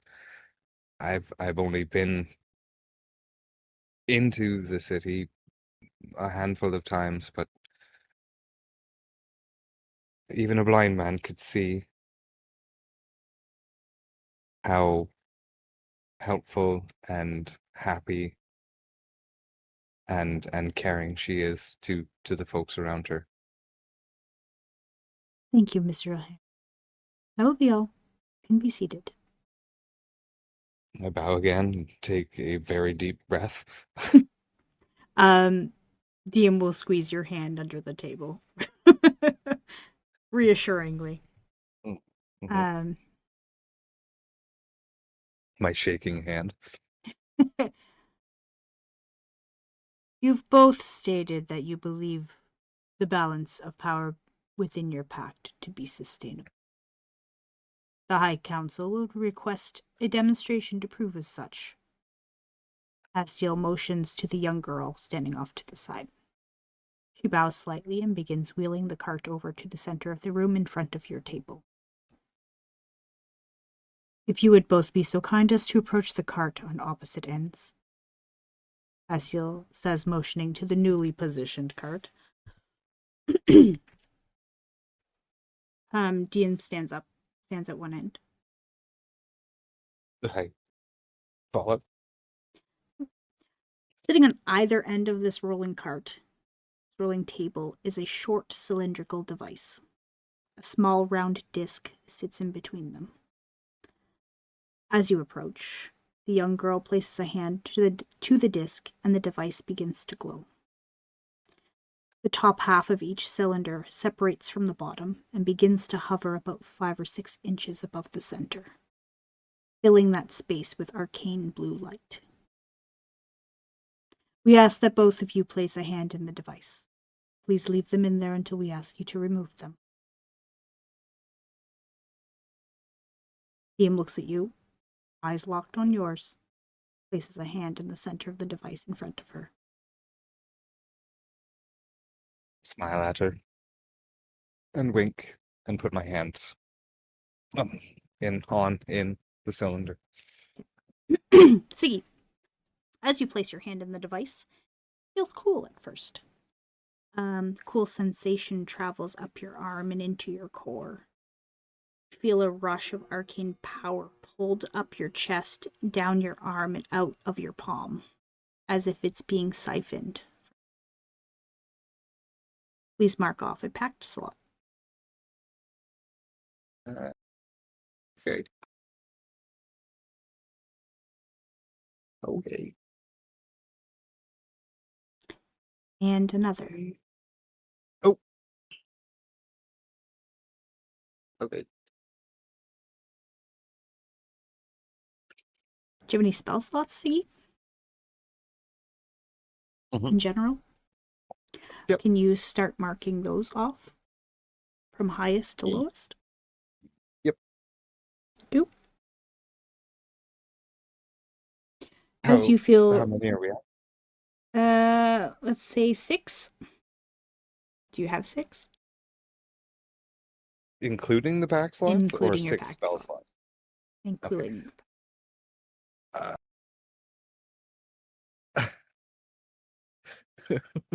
okay.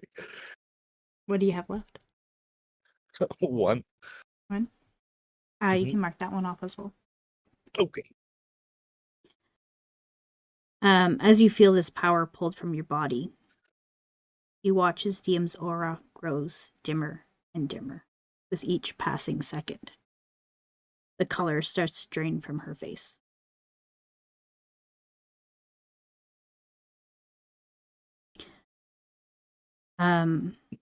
Until she is pale as a ghost.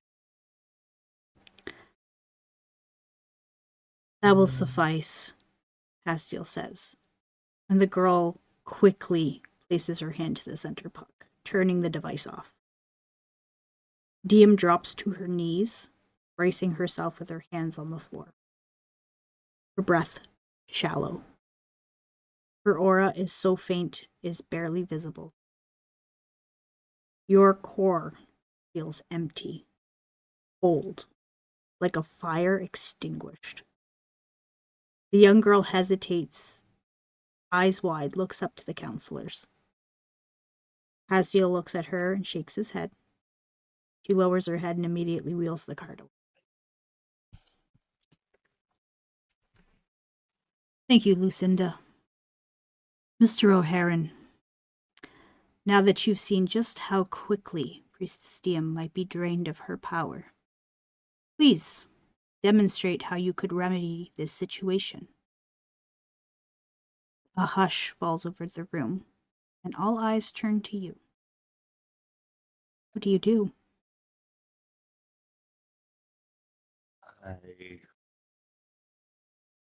Is she still on her knees? Yeah. She is on the ground. I get down on both of my knees. Mm-hmm. I take her hands and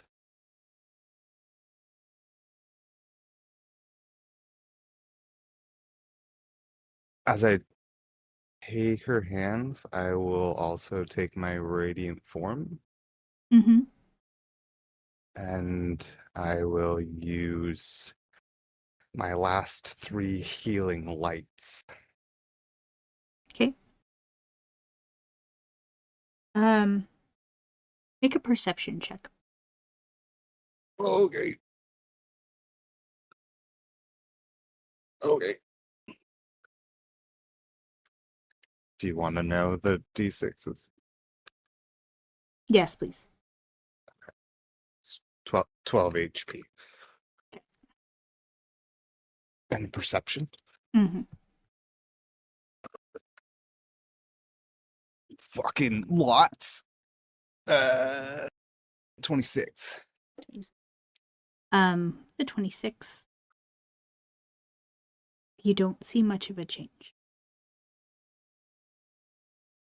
Can I get you to roll a wisdom save, please? Yep.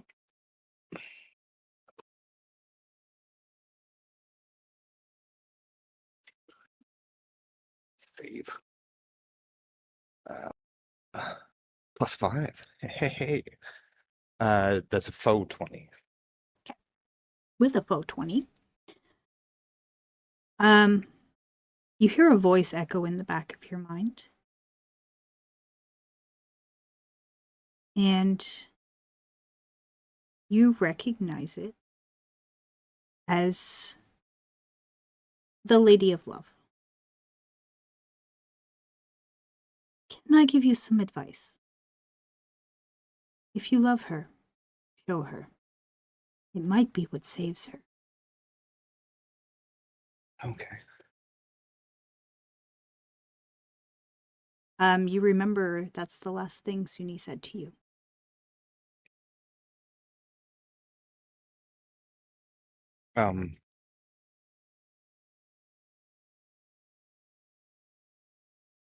I will embrace her. And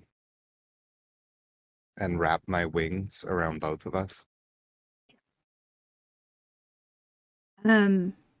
You watch as goosebumps cover every inch of her warm caramel-colored skin. Her glow begins to brighten more and more with each passing second. The empty look of despair in her eyes flashes with something. Make an insight check. Okay.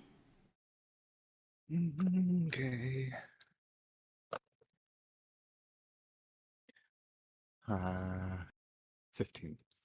15. You watch as a sudden realization washes over Diem's face. An understanding and a spark of hope. Interesting. Thank you. You may both take your seats again. Help her to the seat. She gets up. You can tell she is drained, but she looks better than she did. Significantly better than she did.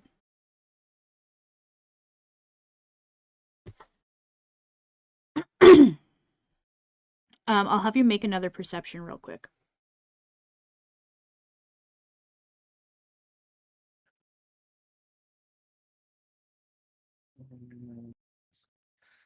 Okay.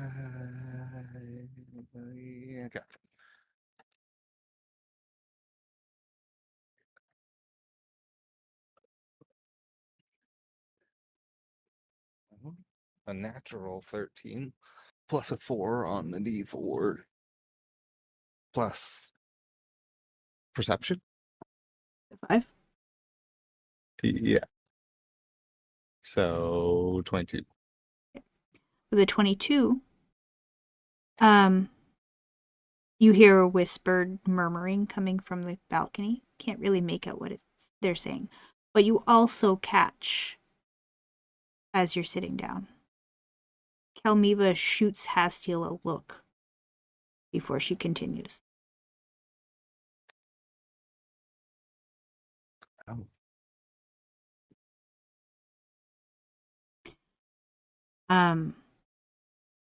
Moving on.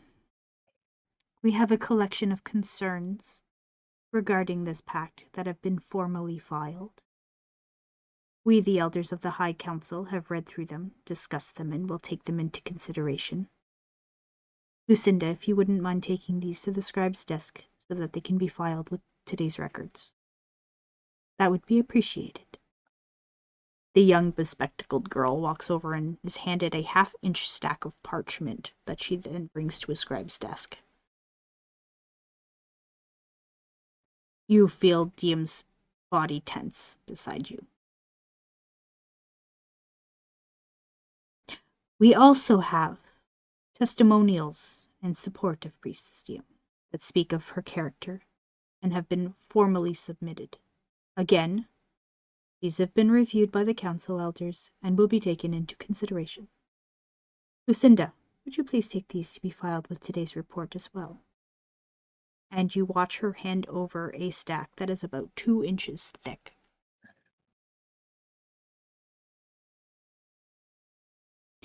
You hear a quiet gasp from Diem, the number of testimonials Kelmiva hands to Lucinda. With that 22, you also catch the hint of a smile curl at the corner of Kelmiva's lips. Oh.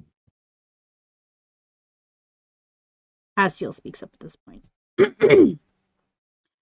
I understand. We have someone wishing to speak on Priestess Diem's behalf. Guards, you may let them in. The doors open. A tall, muscular angel walks in. And Cassius makes his way to the front of the hall, stands in the center of the room, about 10 feet in front of where you and Diem sit. You sense her body tense again. Please state your name for the records. I am Cassius, eldest son of the Morning Light clan. Welcome, Mr. Morning Light. Please proceed with your testimonial. As many of you well know, Priestess Diem and I have known each other since we were children. I would be remiss not to speak on her behalf. Priestess Diem is a good woman with a kind heart. She would never in her right mind do something like this to break our rules. He turns to Diem, but you notice he glances up at the balcony first. Make an insight check. You make an Eldritch Blast is what we'll do. 17. 17. You catch a hint of sadness in his eyes. And his voice drops just above a whisper. Diem, please, I beg of you, stop wasting your gifts and your life on this mortal. He's left you and your heart broken time and time again. You deserve better. I love you. I always have. You know this. Please reconsider my offer. Be mine and I can protect you. You watch. I don't know. What are you looking at this point? I make it obvious that I'm looking up at the balcony. Mm-hmm. Okay. That one gentleman in the blue is watching very closely what is going on right now.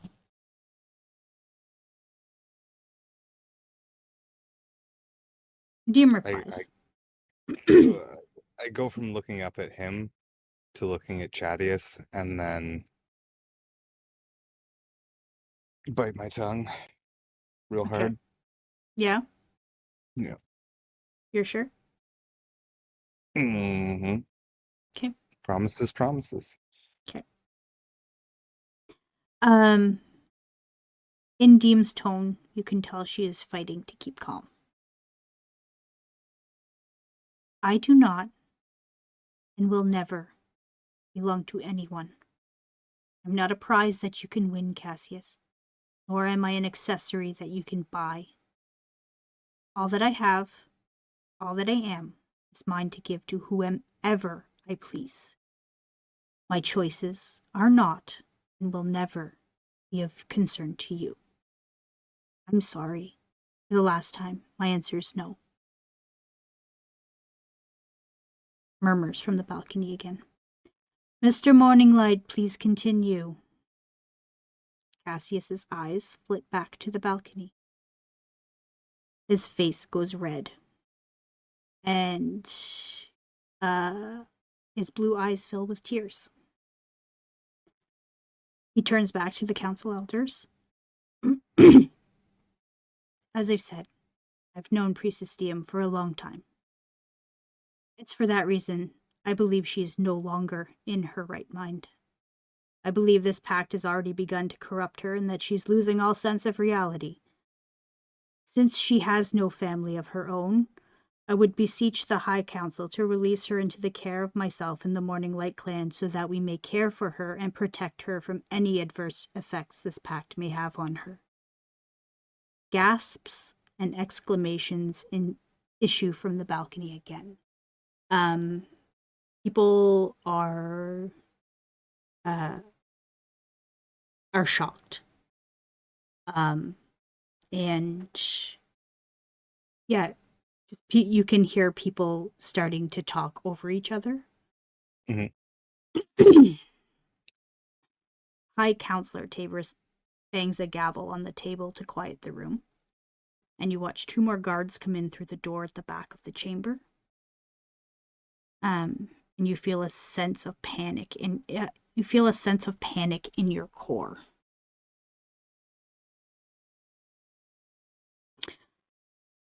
Over the din of chatter coming from the balcony, you hear one voice that rings out above all of them.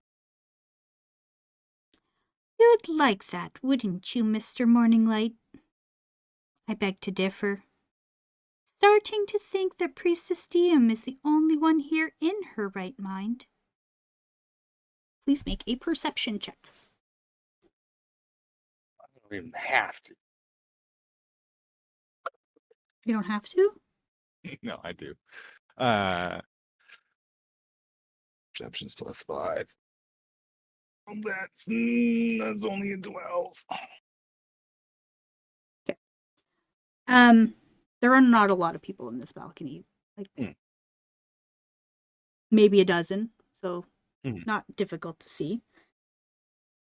From the far corner of the balcony, you watch as a figure of a young blonde woman stands. She looks familiar. Can you make a history check? Yes.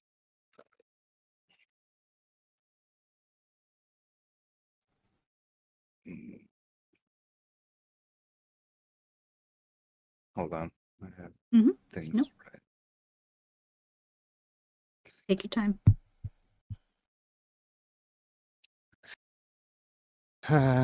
History, please. History. +3. 16. 16. You've seen her before. That first night at Seductions. On Cassius's arm.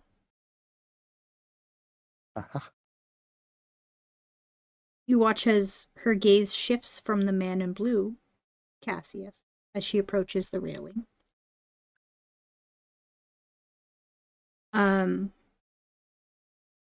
She plants a single hand on the railing and surprisingly leaps over it. Oh, shit. 3-point landing superhero style in the center of the room. The guards attempt to move in, but the woman merely turns and looks in their direction, and they stop in their place. The figure begins to walk to the front of the hall.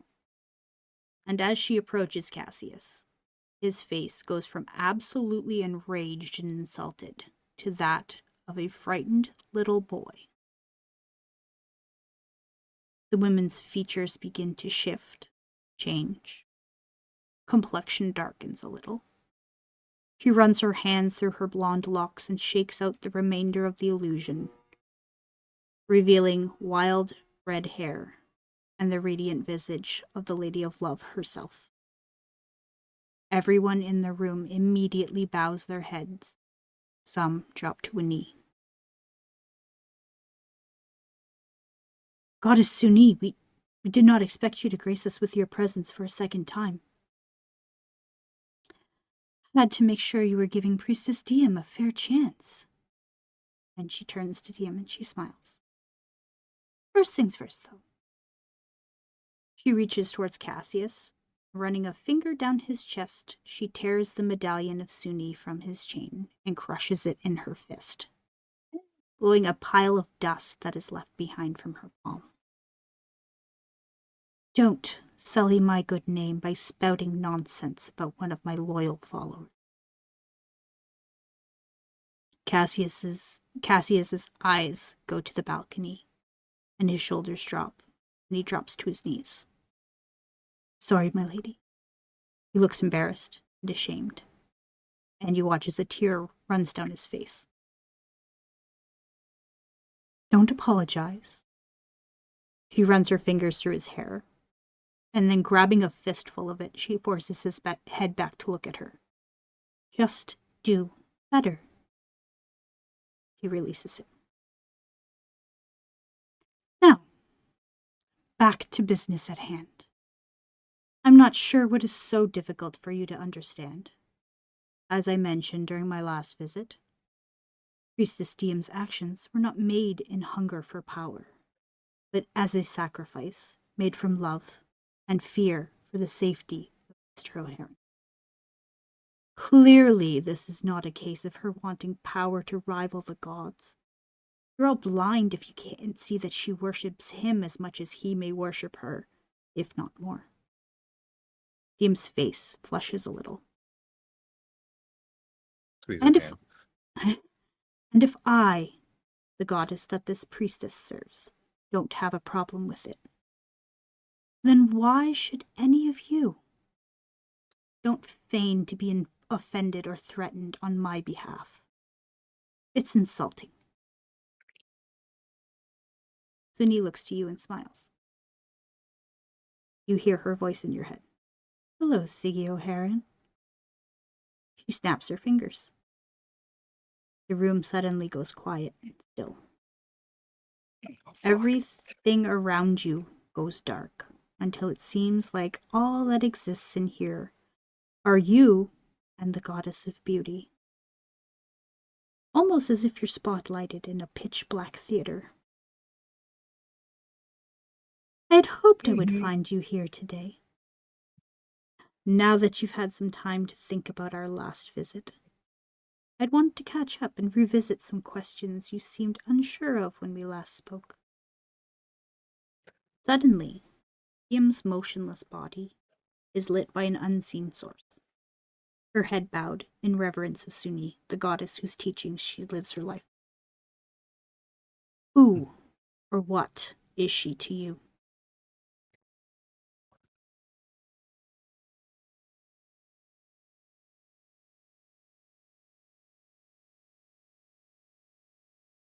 Everything?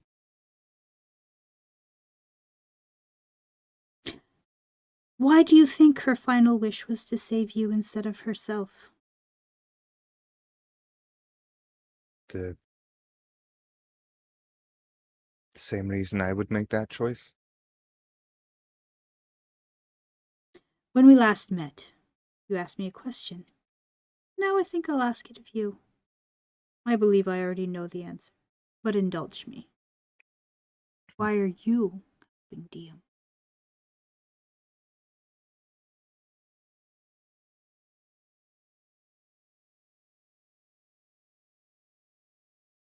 She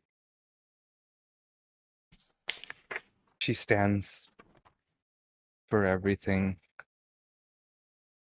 I believe. She is a person that I aspire to be. And the world deserves to have her around. You told me, in exchange for Diem's help, promised her endless devotion, even beyond death. So far, That's right. you seem to be a man of your word. One last thing. Do you love her, Siggi?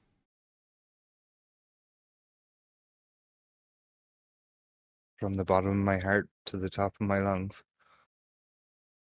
She glances at Diem, smiles warmly at you. It's nice to see you took my advice to heart. Sunni turns, with a flourish of her hand. The rest of the council chamber comes back into view. The low murmurs continue, and so does the goddess. Just to clarify, she says, addressing the council elders and examining her nails.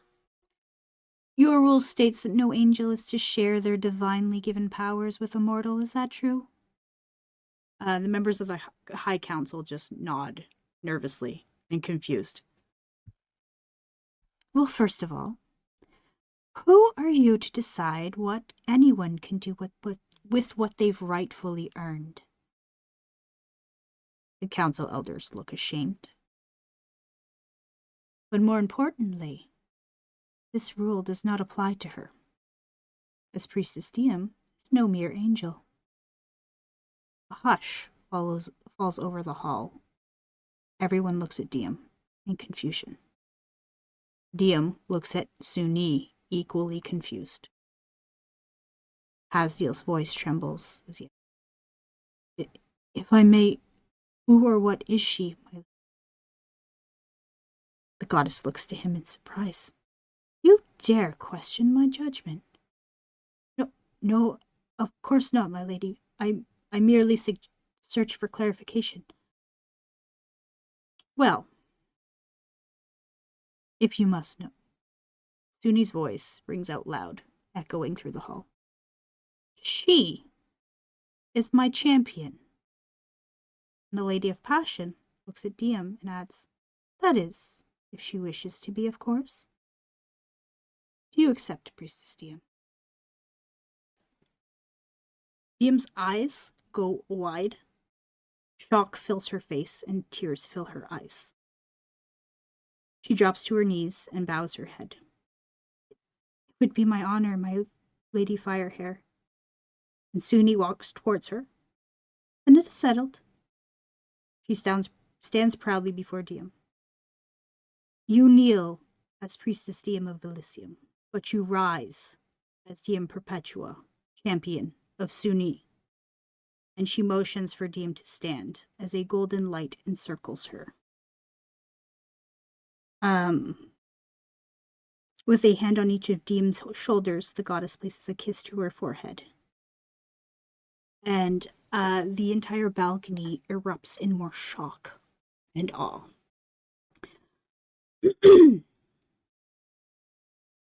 The goddess of passion looks at the council elders. I believe we're done here, yes? The council members stare in disbelief, and Tabris just nods slowly. Good. She turns to you and her new champion. Let's get out of here, my sweets. This place is a fucking drag. And she makes her way to the door.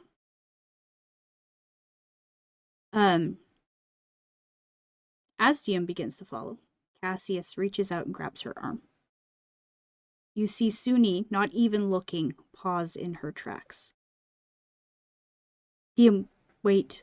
I'm sorry, You feel a wave of nausea build within, and it's suddenly overshadowed with rage. As Diem spins around and pulls her arm from his grasp. She pauses, looks at him in the eye, and then punches him directly in the face. Nice. Nice. Oh, fuck. This is a nat 19. Nice. Square in his fucking face. Nice. Shocked, Cassius's hand cradles an already bruising jaw. And Diem just says, you will never touch me again. Do you understand? He nods slowly at her, and more tears spill from his eyes. She takes a deep breath, looks up at the council elders, bows, and simply says, the High Council may consider this my formal resignation. She turns and continues following Suni, her head held high.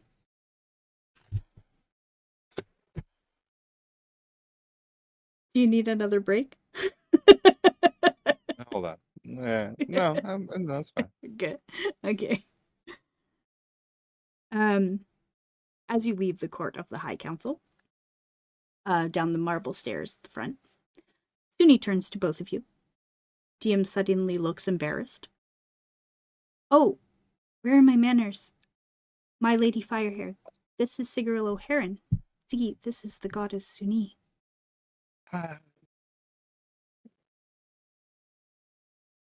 It sure is. I will get down on a knee. Suni smiles at you. Yes. Nice to see you again, my handsome bard. Make a perception check. Okay.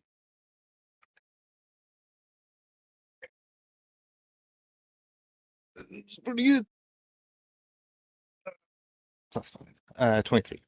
Yep. 23. You notice Diem glance in your direction. A look of surprise and confusion on her face.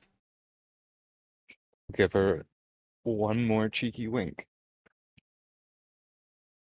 Well, I'd say this calls for a celebration, don't you? Diem turns back to the goddess and bows deeply. Thank you for all your help, my lady. I don't know how I can ever begin to repay you. I don't know if I'm worthy, but I will strive to do my best to honor you as your champion. My dear, sweet Diem, if I did not believe you would be worthy, I would not have offered you the job. No thanks are necessary. She takes Diem's chin in her hand. It was you and Siggi here who did the work. I merely pointed out the obvious that they were missing. If you want to thank someone, you can thank Siggi. As a matter of fact, you can thank him for both of us. She winks at Diem, whose face flushes as she glances at you. Suni mouths the words, "You're welcome," to you before Diem has a chance to look back. And you, she says, she places a hand on your shoulder. You do not disappoint, Mr. O'Haran,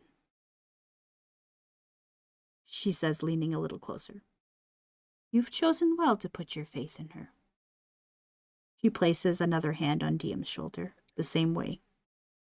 And she's chosen well to put her faith in you, it seems. It's lovely to see you both again. Unfortunately, I must be on my way. A goddess's work is never done. Diem, I will be in touch, but for now, I will leave you two to celebrate however you see fit. She pulls you both in for a hug and plants a hand planted firmly on your upper back. She steps away and gives you both a once-over and smiles to herself. Then, with a wink and a mischievous smile, she is gone in the blink of an eye, leaving behind nothing but the smell of honey and jasmine wafting through on a warm breeze and a warmth emanating from between your shoulder blades. Diem looks off into the distance before saying, Siggi, what does she mean when she said it was nice to see you again? Uh, uh, there was a uh interaction in the spa. Her temple, her worship.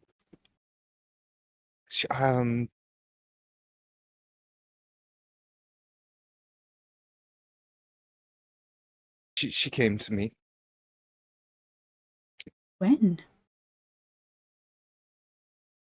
Uh, I don't know how to describe it in your time, but a few visits ago. Um, she wanted to make sure I was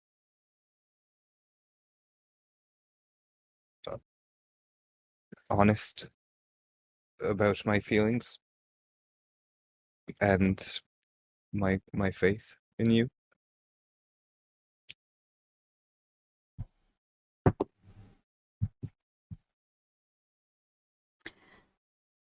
Um, It was surreal. would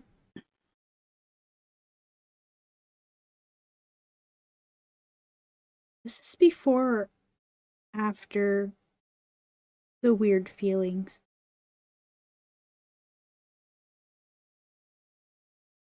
Oh,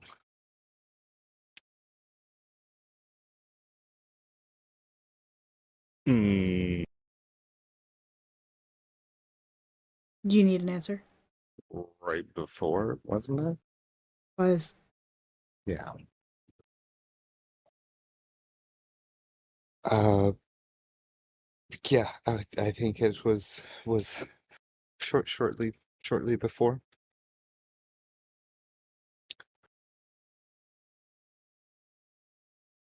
Seems quiet for me.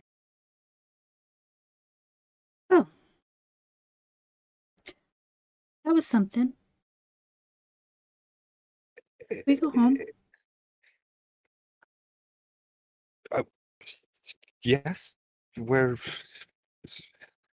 wherever you want to go. The carriage is waiting there for you. Oh, She steps into Darren, the hello. she steps into the carriage, um, and it begins to pull away back the way you came.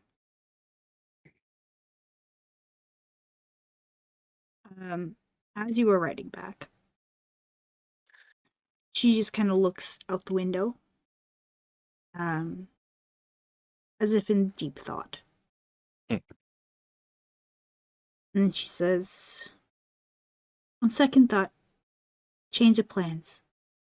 You watch her bow her head for a moment, and close her eyes. And the carriage begins to slow, and then it stops. A couple of moments later, the door opens and Darren holds a hand out to help Diem descend from the coach. Are you coming, Siggi? Yeah, yeah, yeah. I put my hand out for Darren. Darren helps you out of the carriage. He's already ready for it now. Yeah, he knows. At this point, he Yeah. knows. Okay. Yeah. The two of you make your way down a short lane lined with on either side with beautiful topiaries. You see up ahead Milil's temple. A fountain sits out front. It's made of round metal plates and glass beads fashioned and positioned in a way that when the falling water hits them, it makes a beautiful natural melody. A sculpture of a handsome half-elven man playing the lute stands atop. You assume this is Milil. Make a perception check real quick.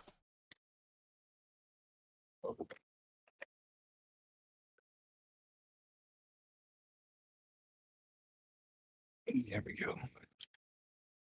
19. 19. You've never seen this face before. But something about it is slightly familiar. See, he's half elven. Yes. Curve of his smile, maybe. You can't place it. But there's that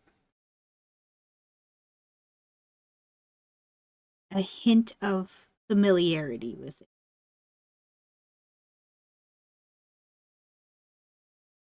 Diem continues to approach the temple doors. Does When the you lute look familiar? it does not. Okay. It's just a sculpture, so it's fairly Yeah. simplified. Mm. When you enter through these enormous oak doors, you find yourself in a massive amphitheater. Large, curved sections of seats slant down to an immense stage, and above, balconies filled with more seating. Looking up at the domed ceiling, you notice something seems strange about it. And then you realize hidden between sections of the ceiling is an intricate system of pulleys and slides.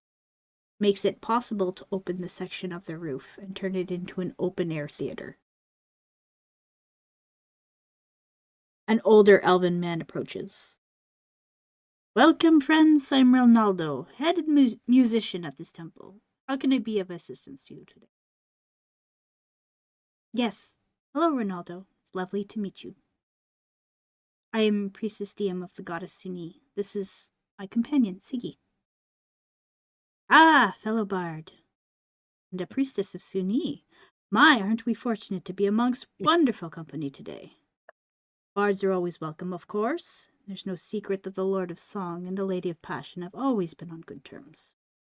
What brings you to the temple today?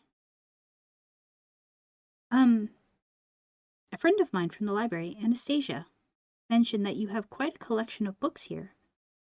I was wondering if it would be possible to have a look. My talented companion and I are both fans of music, poems, and stories, and are always searching for inspiration. We were passing by and thought it would be a shame not to stop in and be inspired. We would be honored if you would grant us access to your library. Ronaldo smirks. a little at the mention of Anastasia's name. I tell you what, I will allow you access to our collection, if you would each be so kind as to grant me a favor in return. He turns to you first, Siggi. Oh. If you would please grace us with a song, kind sir. Ronaldo motions to the stage. Oh shit. Can I go pee first? Yeah, let's take a quick break. Okay. You collect yourself. Yeah. All right, we're back. Siggi, about to take the stage at the Hall of Splendor and Inspiration.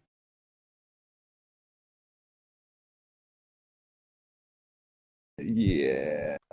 Um, I guess the fiddle actually would work pretty good, Yeah. like, for this, yeah. And I want to definitely want to show off. You want to show the- off? No, no, no. I mean, I want to show off the fiddle Okay. because it is a beautiful instrument. I don't know if Ronaldo will appreciate it, but I don't care. I want to show it off anyways. I don't want to pull out a stolen loot either. That's wild. Yeah.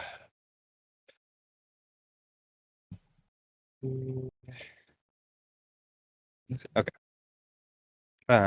This is in the tune of Dirty Glass. Okay.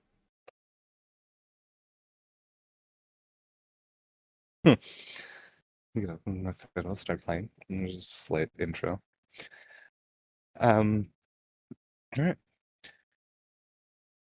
Strahdi, Strahdi, Lord of Fear, we long for your end night and day. Our pain be your pleasure, our sorrows your joy. We wish that you'd fall to our hope and good cheer. Strahdi, Strahdi, darling dear, you brought us, caught us, trapped us here with no whiskey, gin, or pints of beer. Your bloody end is coming near. Flourish. Make a performance check. My rapier.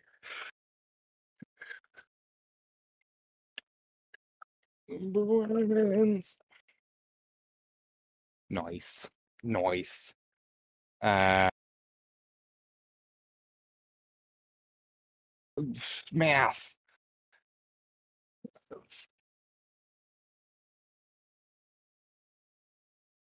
31. Hold on. Oh, you touch your cord? My camera. Turn up my. Oh no. Uh, There he is. um, right? 16, 17. Yeah, 31. 15 on the dice, 3 on the d4, 13 modifier. Amazing. Right? Am I mathing Yeah. right? Yeah, okay. I'm gonna take your word for it. Plus, It's yeah, higher than it needs to yeah, be. yeah, So 31. 31. Ronaldo stands and claps. Nicely done, Siggi. Diem speaks up. I'm not sure how I can follow that up.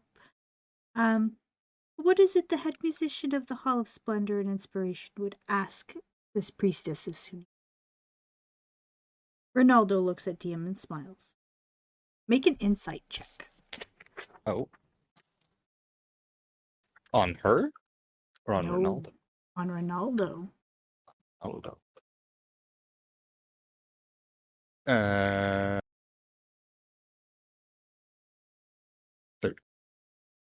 13? Plus 5. Yeah, 13. 13. A Uh, non-natural 13. you can tell he finds her very attractive. Hmm.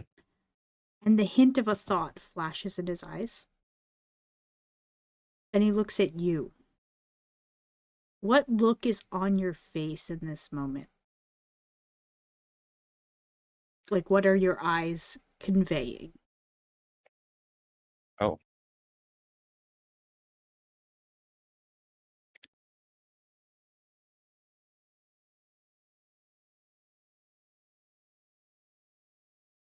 uh, mm, uh, huh.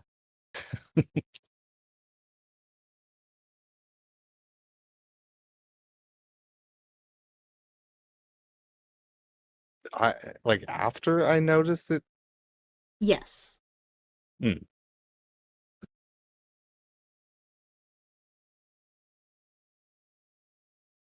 Hmm. Yeah, I don't know. um,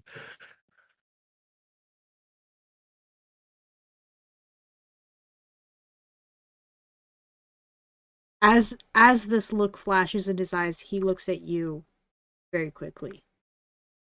And I want to know what he sees. mm, uh, like yeah,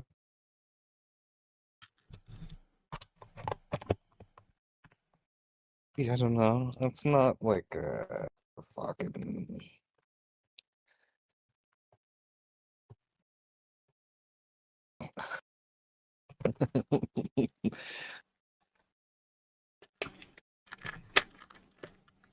It's like a raise of the eyebrows.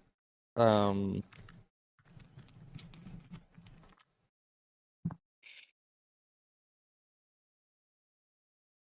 like a not. I keep wanting to go to like to your funeral, but it's not. I'm not trying to convey that much. Like it's more of a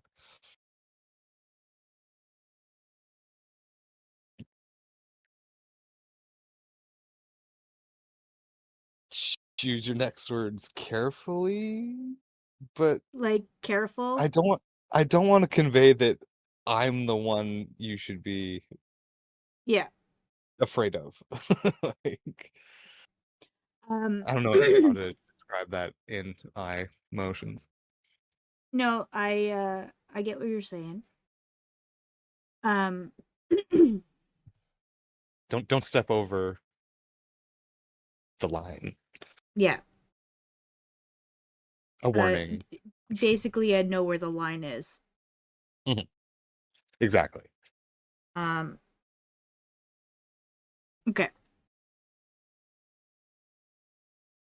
Ronaldo smiles. He nods at you. Uh he turns back to Diem. If the priestess would be so kind as to let Miss Anastasia know, I was happy to help. I'd say you've earned a peek at our collection of books.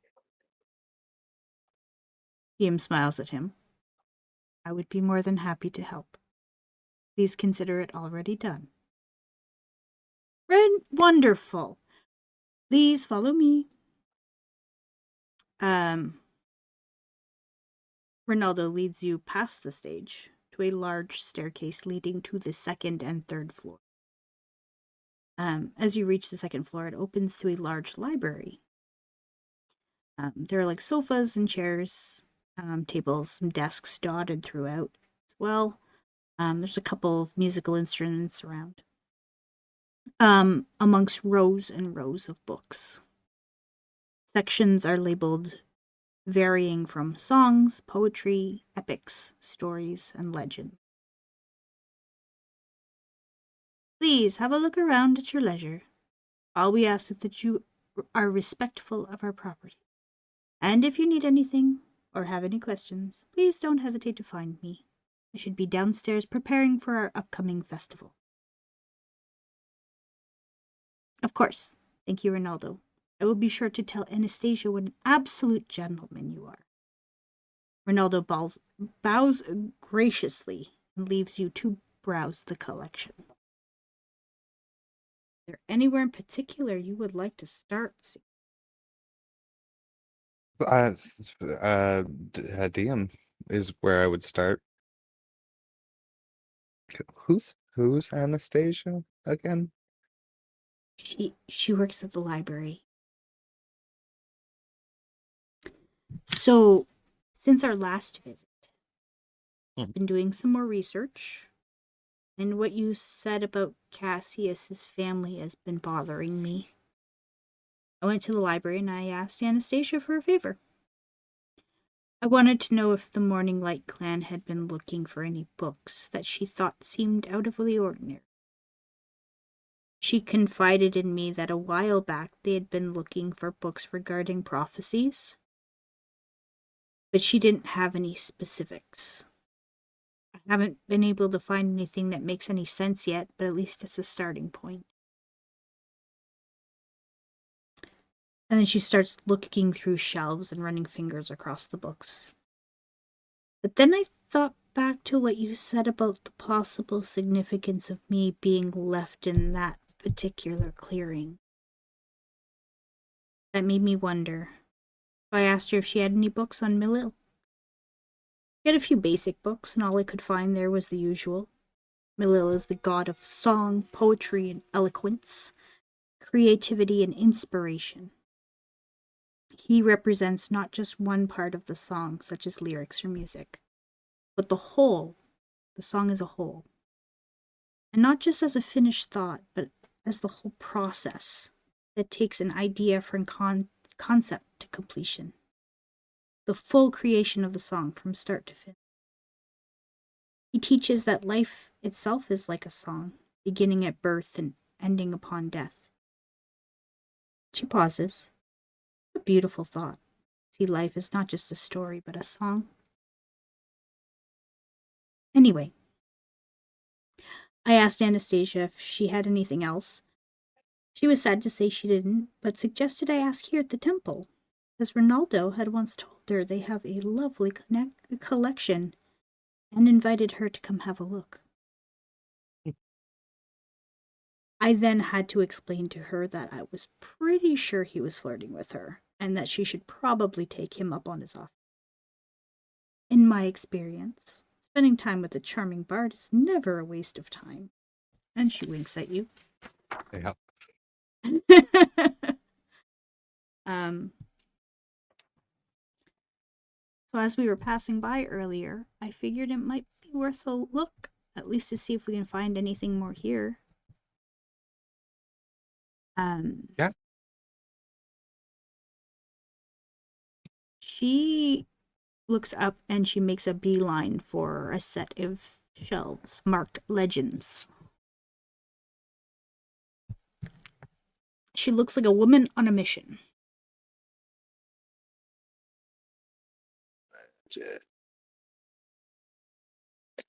Um, anywhere you would like to look?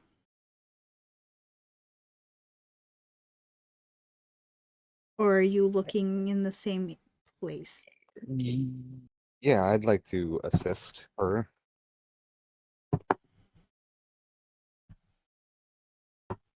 Is there any titles in particular to keep my eye out for? I, I don't know. I want to know if there's any rumored stories that maybe could point us in the right direction. Um, Legends have to come from somewhere, right? To be somewhat true. Yeah. um, she ends up picking up a book and bringing it over and sitting down and starting to flip through it. You guys spend some time here looking through books. You learn of a powerful sorceress named Erin Farlight, who once held a scrying session for select members of the Society of Sensation, using her gift to observe various deities. When attempting to scry on Timora, Her gift was redirected by the goddess to observe Jasmine and Joel of Dinder Wyvernspur's band. Oh God. Eventually, her sight was focused on Milil, who, being a little egotistical and loving to be the center of attention, was delighted to have an audience. He used magic to affix the scrying spell to him, and he began to perform. Starting with The Baker's Daughter, a jaunty hymn tune, followed by Pipeweed Dreams, a lengthy ballad, followed by The Seven Sisters, and then 3 Thavian Roses, The Purple Dragon of Cormyr, a number of Faerunian folk songs about such mundane things as milking cows, weather, and crops.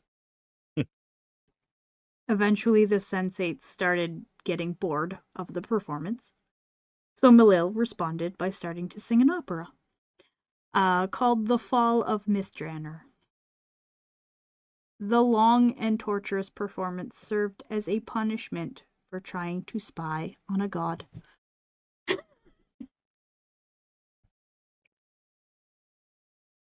Okay. That's a weird punishment. Forced to listen to an opera. Forced to listen to hours and hours of him performing. Yeah. Wild. Just a little insight into him. He makes a mental note of that. You also read of another legend surrounding a song with an incomplete title. Legend says Milil went to a celebration attended by multitude of gods and demigods alike. Milil, being who he was, grew bored when he wasn't the center of attention, and would often busy himself by observing people and allowing small moments to inspire him. While witnessing a silent, barely visible glance between 2 of the guests, he was inspired to write a song. As he sat at this party writing, one of the guests in question passed by, and being a fan of Milil's work, looked over his shoulder in curiosity to see what he was working on. As Milil finished the last line, the guest, worried it may start rumors, asked him to destroy it. Milil refused, saying it was a piece of art and it might one day be important. He also stated he intended to perform it immediately to liven up this party. An argument ensued, and the guests tried to tear it from his hand. And tear it they did. The guest made off with the song, and a heartbroken Milil was left with nothing but a scrap of paper, with a single word written. It said the guest ran off with the song but could not bring themselves to destroy it. So instead, they hid it away, where it was kept secret and forgotten for centuries, until one day an adventuring bard and his companions stumbled upon it. The story goes that night, before settling in, the bard played a song for his companions that had never been played before. I do not mean to interrupt. I simply wanted to check if you 2 needed anything, explains Ronaldo, who had made his way back up the stairs.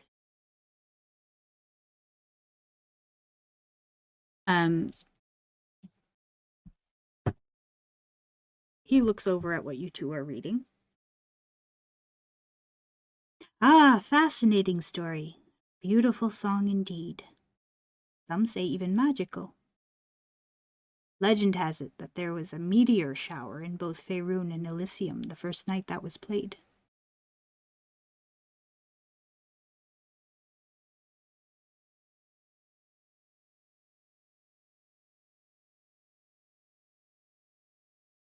Can I get you 2 anything? You finding everything okay? Good morning, DM Chris here.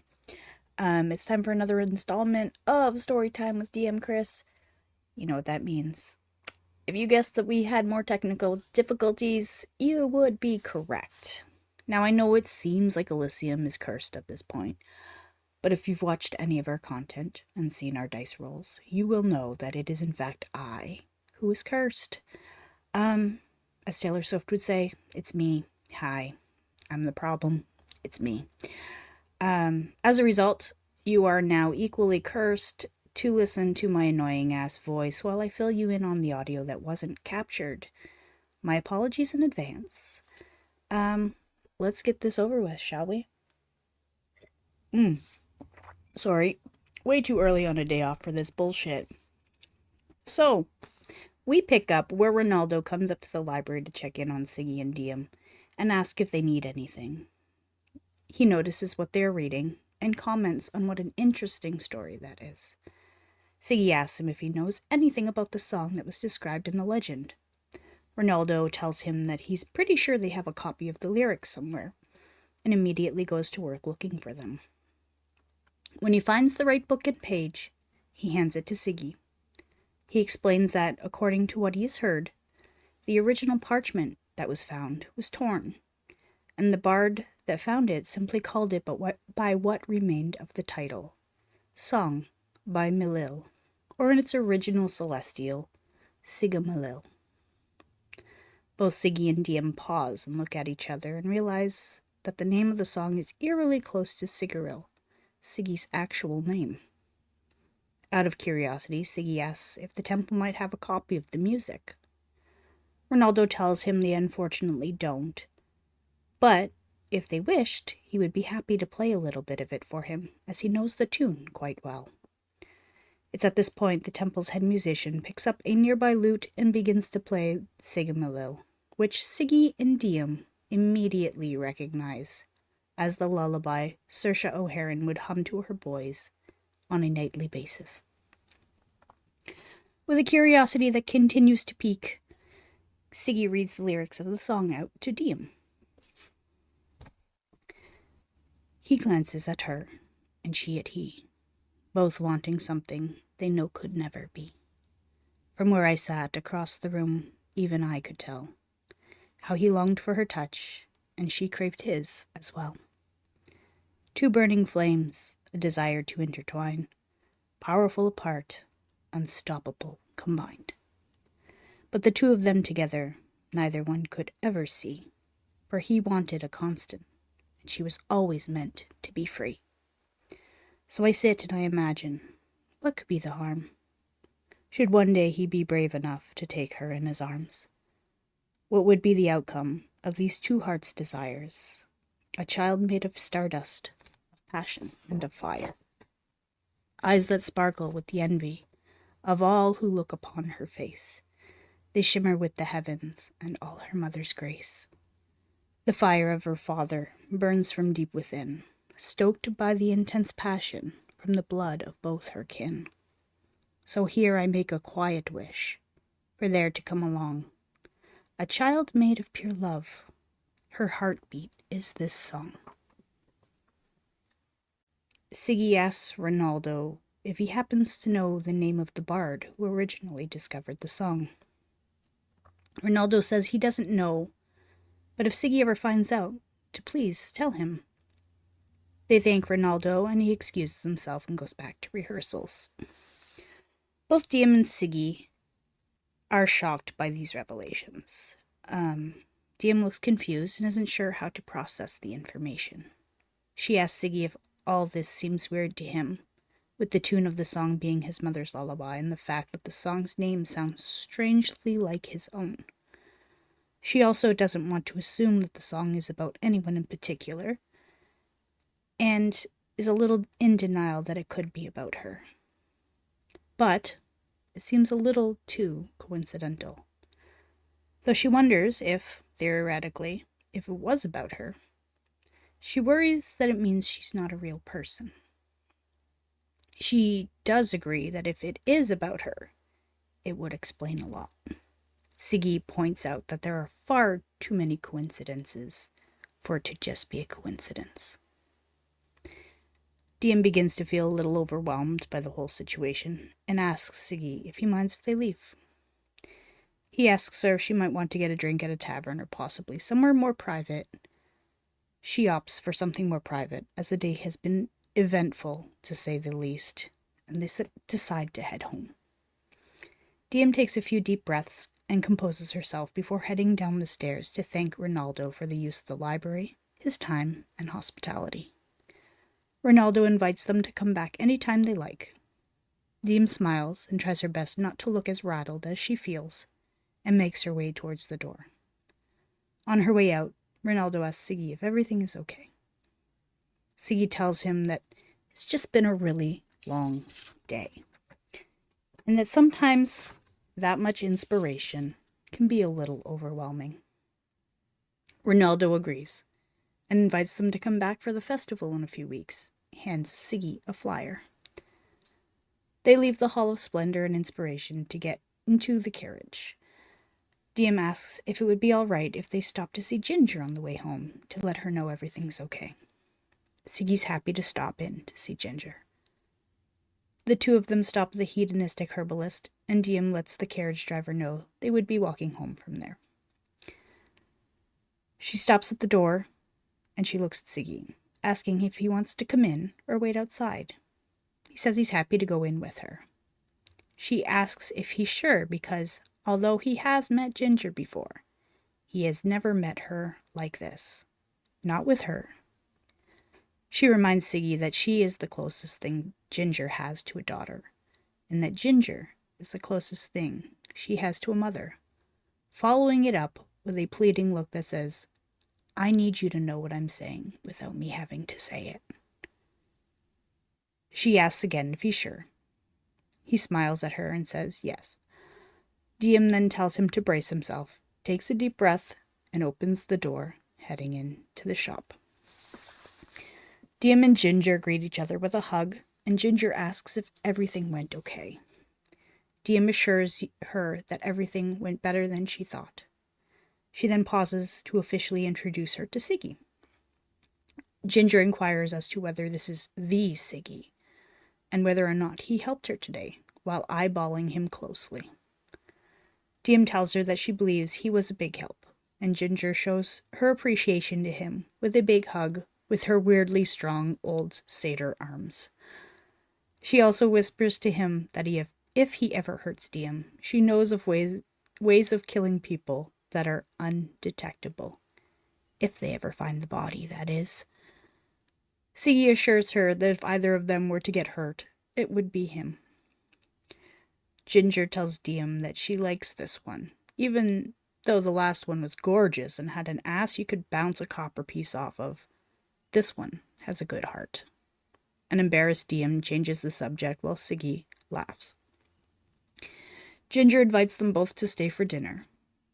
Diem politely takes a rain check, telling Ginger it's been a really long day, and that the two of them were looking forward to just going home for the night. Ginger agrees and gives them a knowing wink.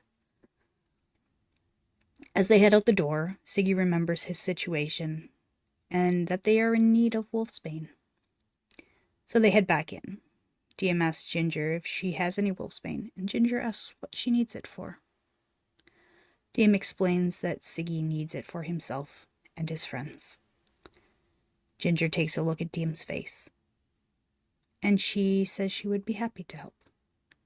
She takes the entire jar of wolfsbane and hands it to Siggi, refusing to take any money for it. Diem hugs her again and leaves. Siggi lingers behind to tell Ginger that she's done a great job raising Diem. She says she can't take all the credit for that, and that Diem is a good girl. Siggi corrects her and says that she is the best, and that Ginger, being a good mom, has helped play a big part. A teary-eyed Ginger says that she can tell from what she can see and what she has heard about him that he is a good mom as well. She also asks if Siggi has any special requests when he comes over for dinner. He asks if she's ever heard of Goddamn. She promises to look into it. On his way out, Siggi hears the clink of metal behind him, and when he turns to look, sees a copper piece at his heels.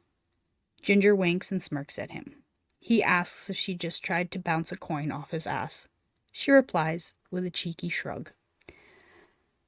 After leaving the hedonistic herbalist, Sig and Diem head back home. Siggi asks her what being the champion of Sunni entails. She admits that she really has no idea what she just signed up for. He tells her that he is proud of her for sticking to her guns. And though she's confused by what this term means, she agrees and says she's pretty proud of herself too.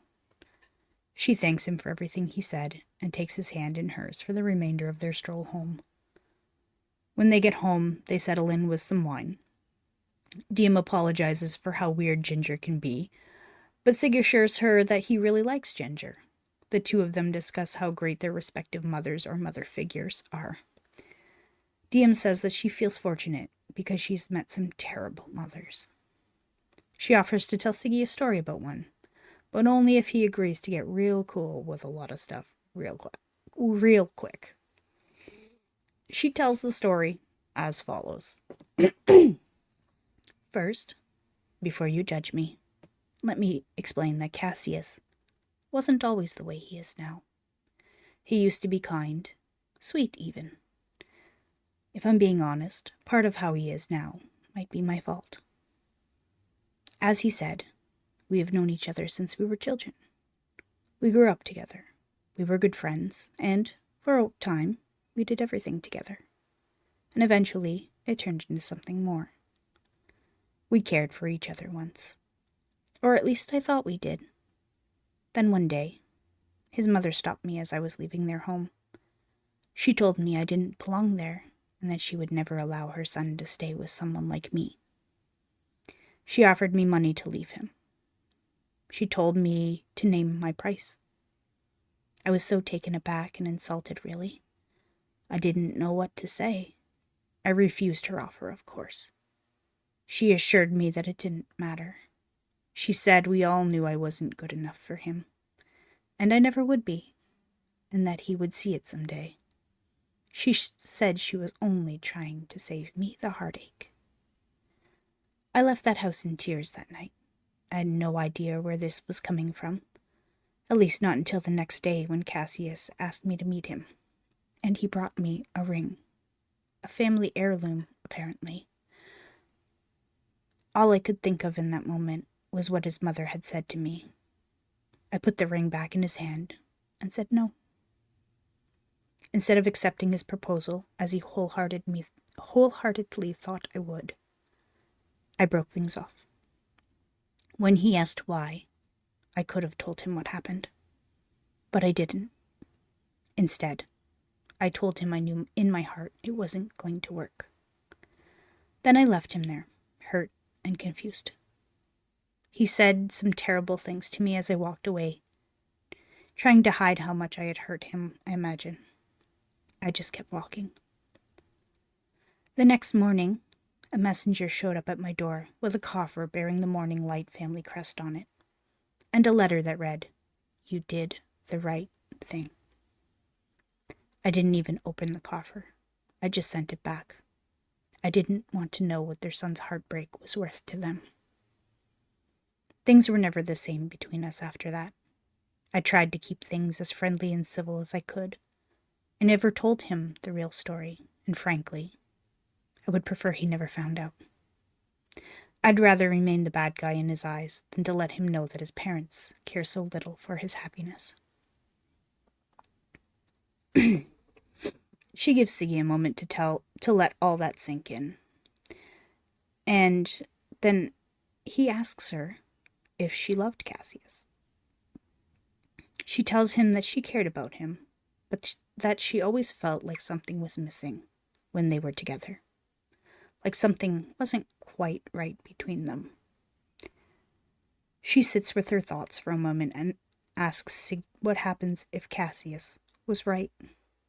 If what Olisiriel did happens to her. If she becomes corrupted by their pact. She ponders over the changes that have already happened. She reflects on what Siggi said about her not wanting to rely on anyone, and she realized that he was more right than she wanted to admit. She said that at this point, she is no better than a vampire. except instead of feeding on blood, she feeds on his affection. That she relies on that to sustain her, and without it, she believes that she will likely fade to nothing. The only difference being that there is always blood to be found. The two of them sit in an uncomfortable silence while they both feel the weight of what she says. Diem breaks the silence by telling Siggi that she has a serious question for him. She asks him if she wasn't a factor. Would he have taken Strahd up on his offer to get his brother and his friends out of Barovia? He thinks about it for a moment.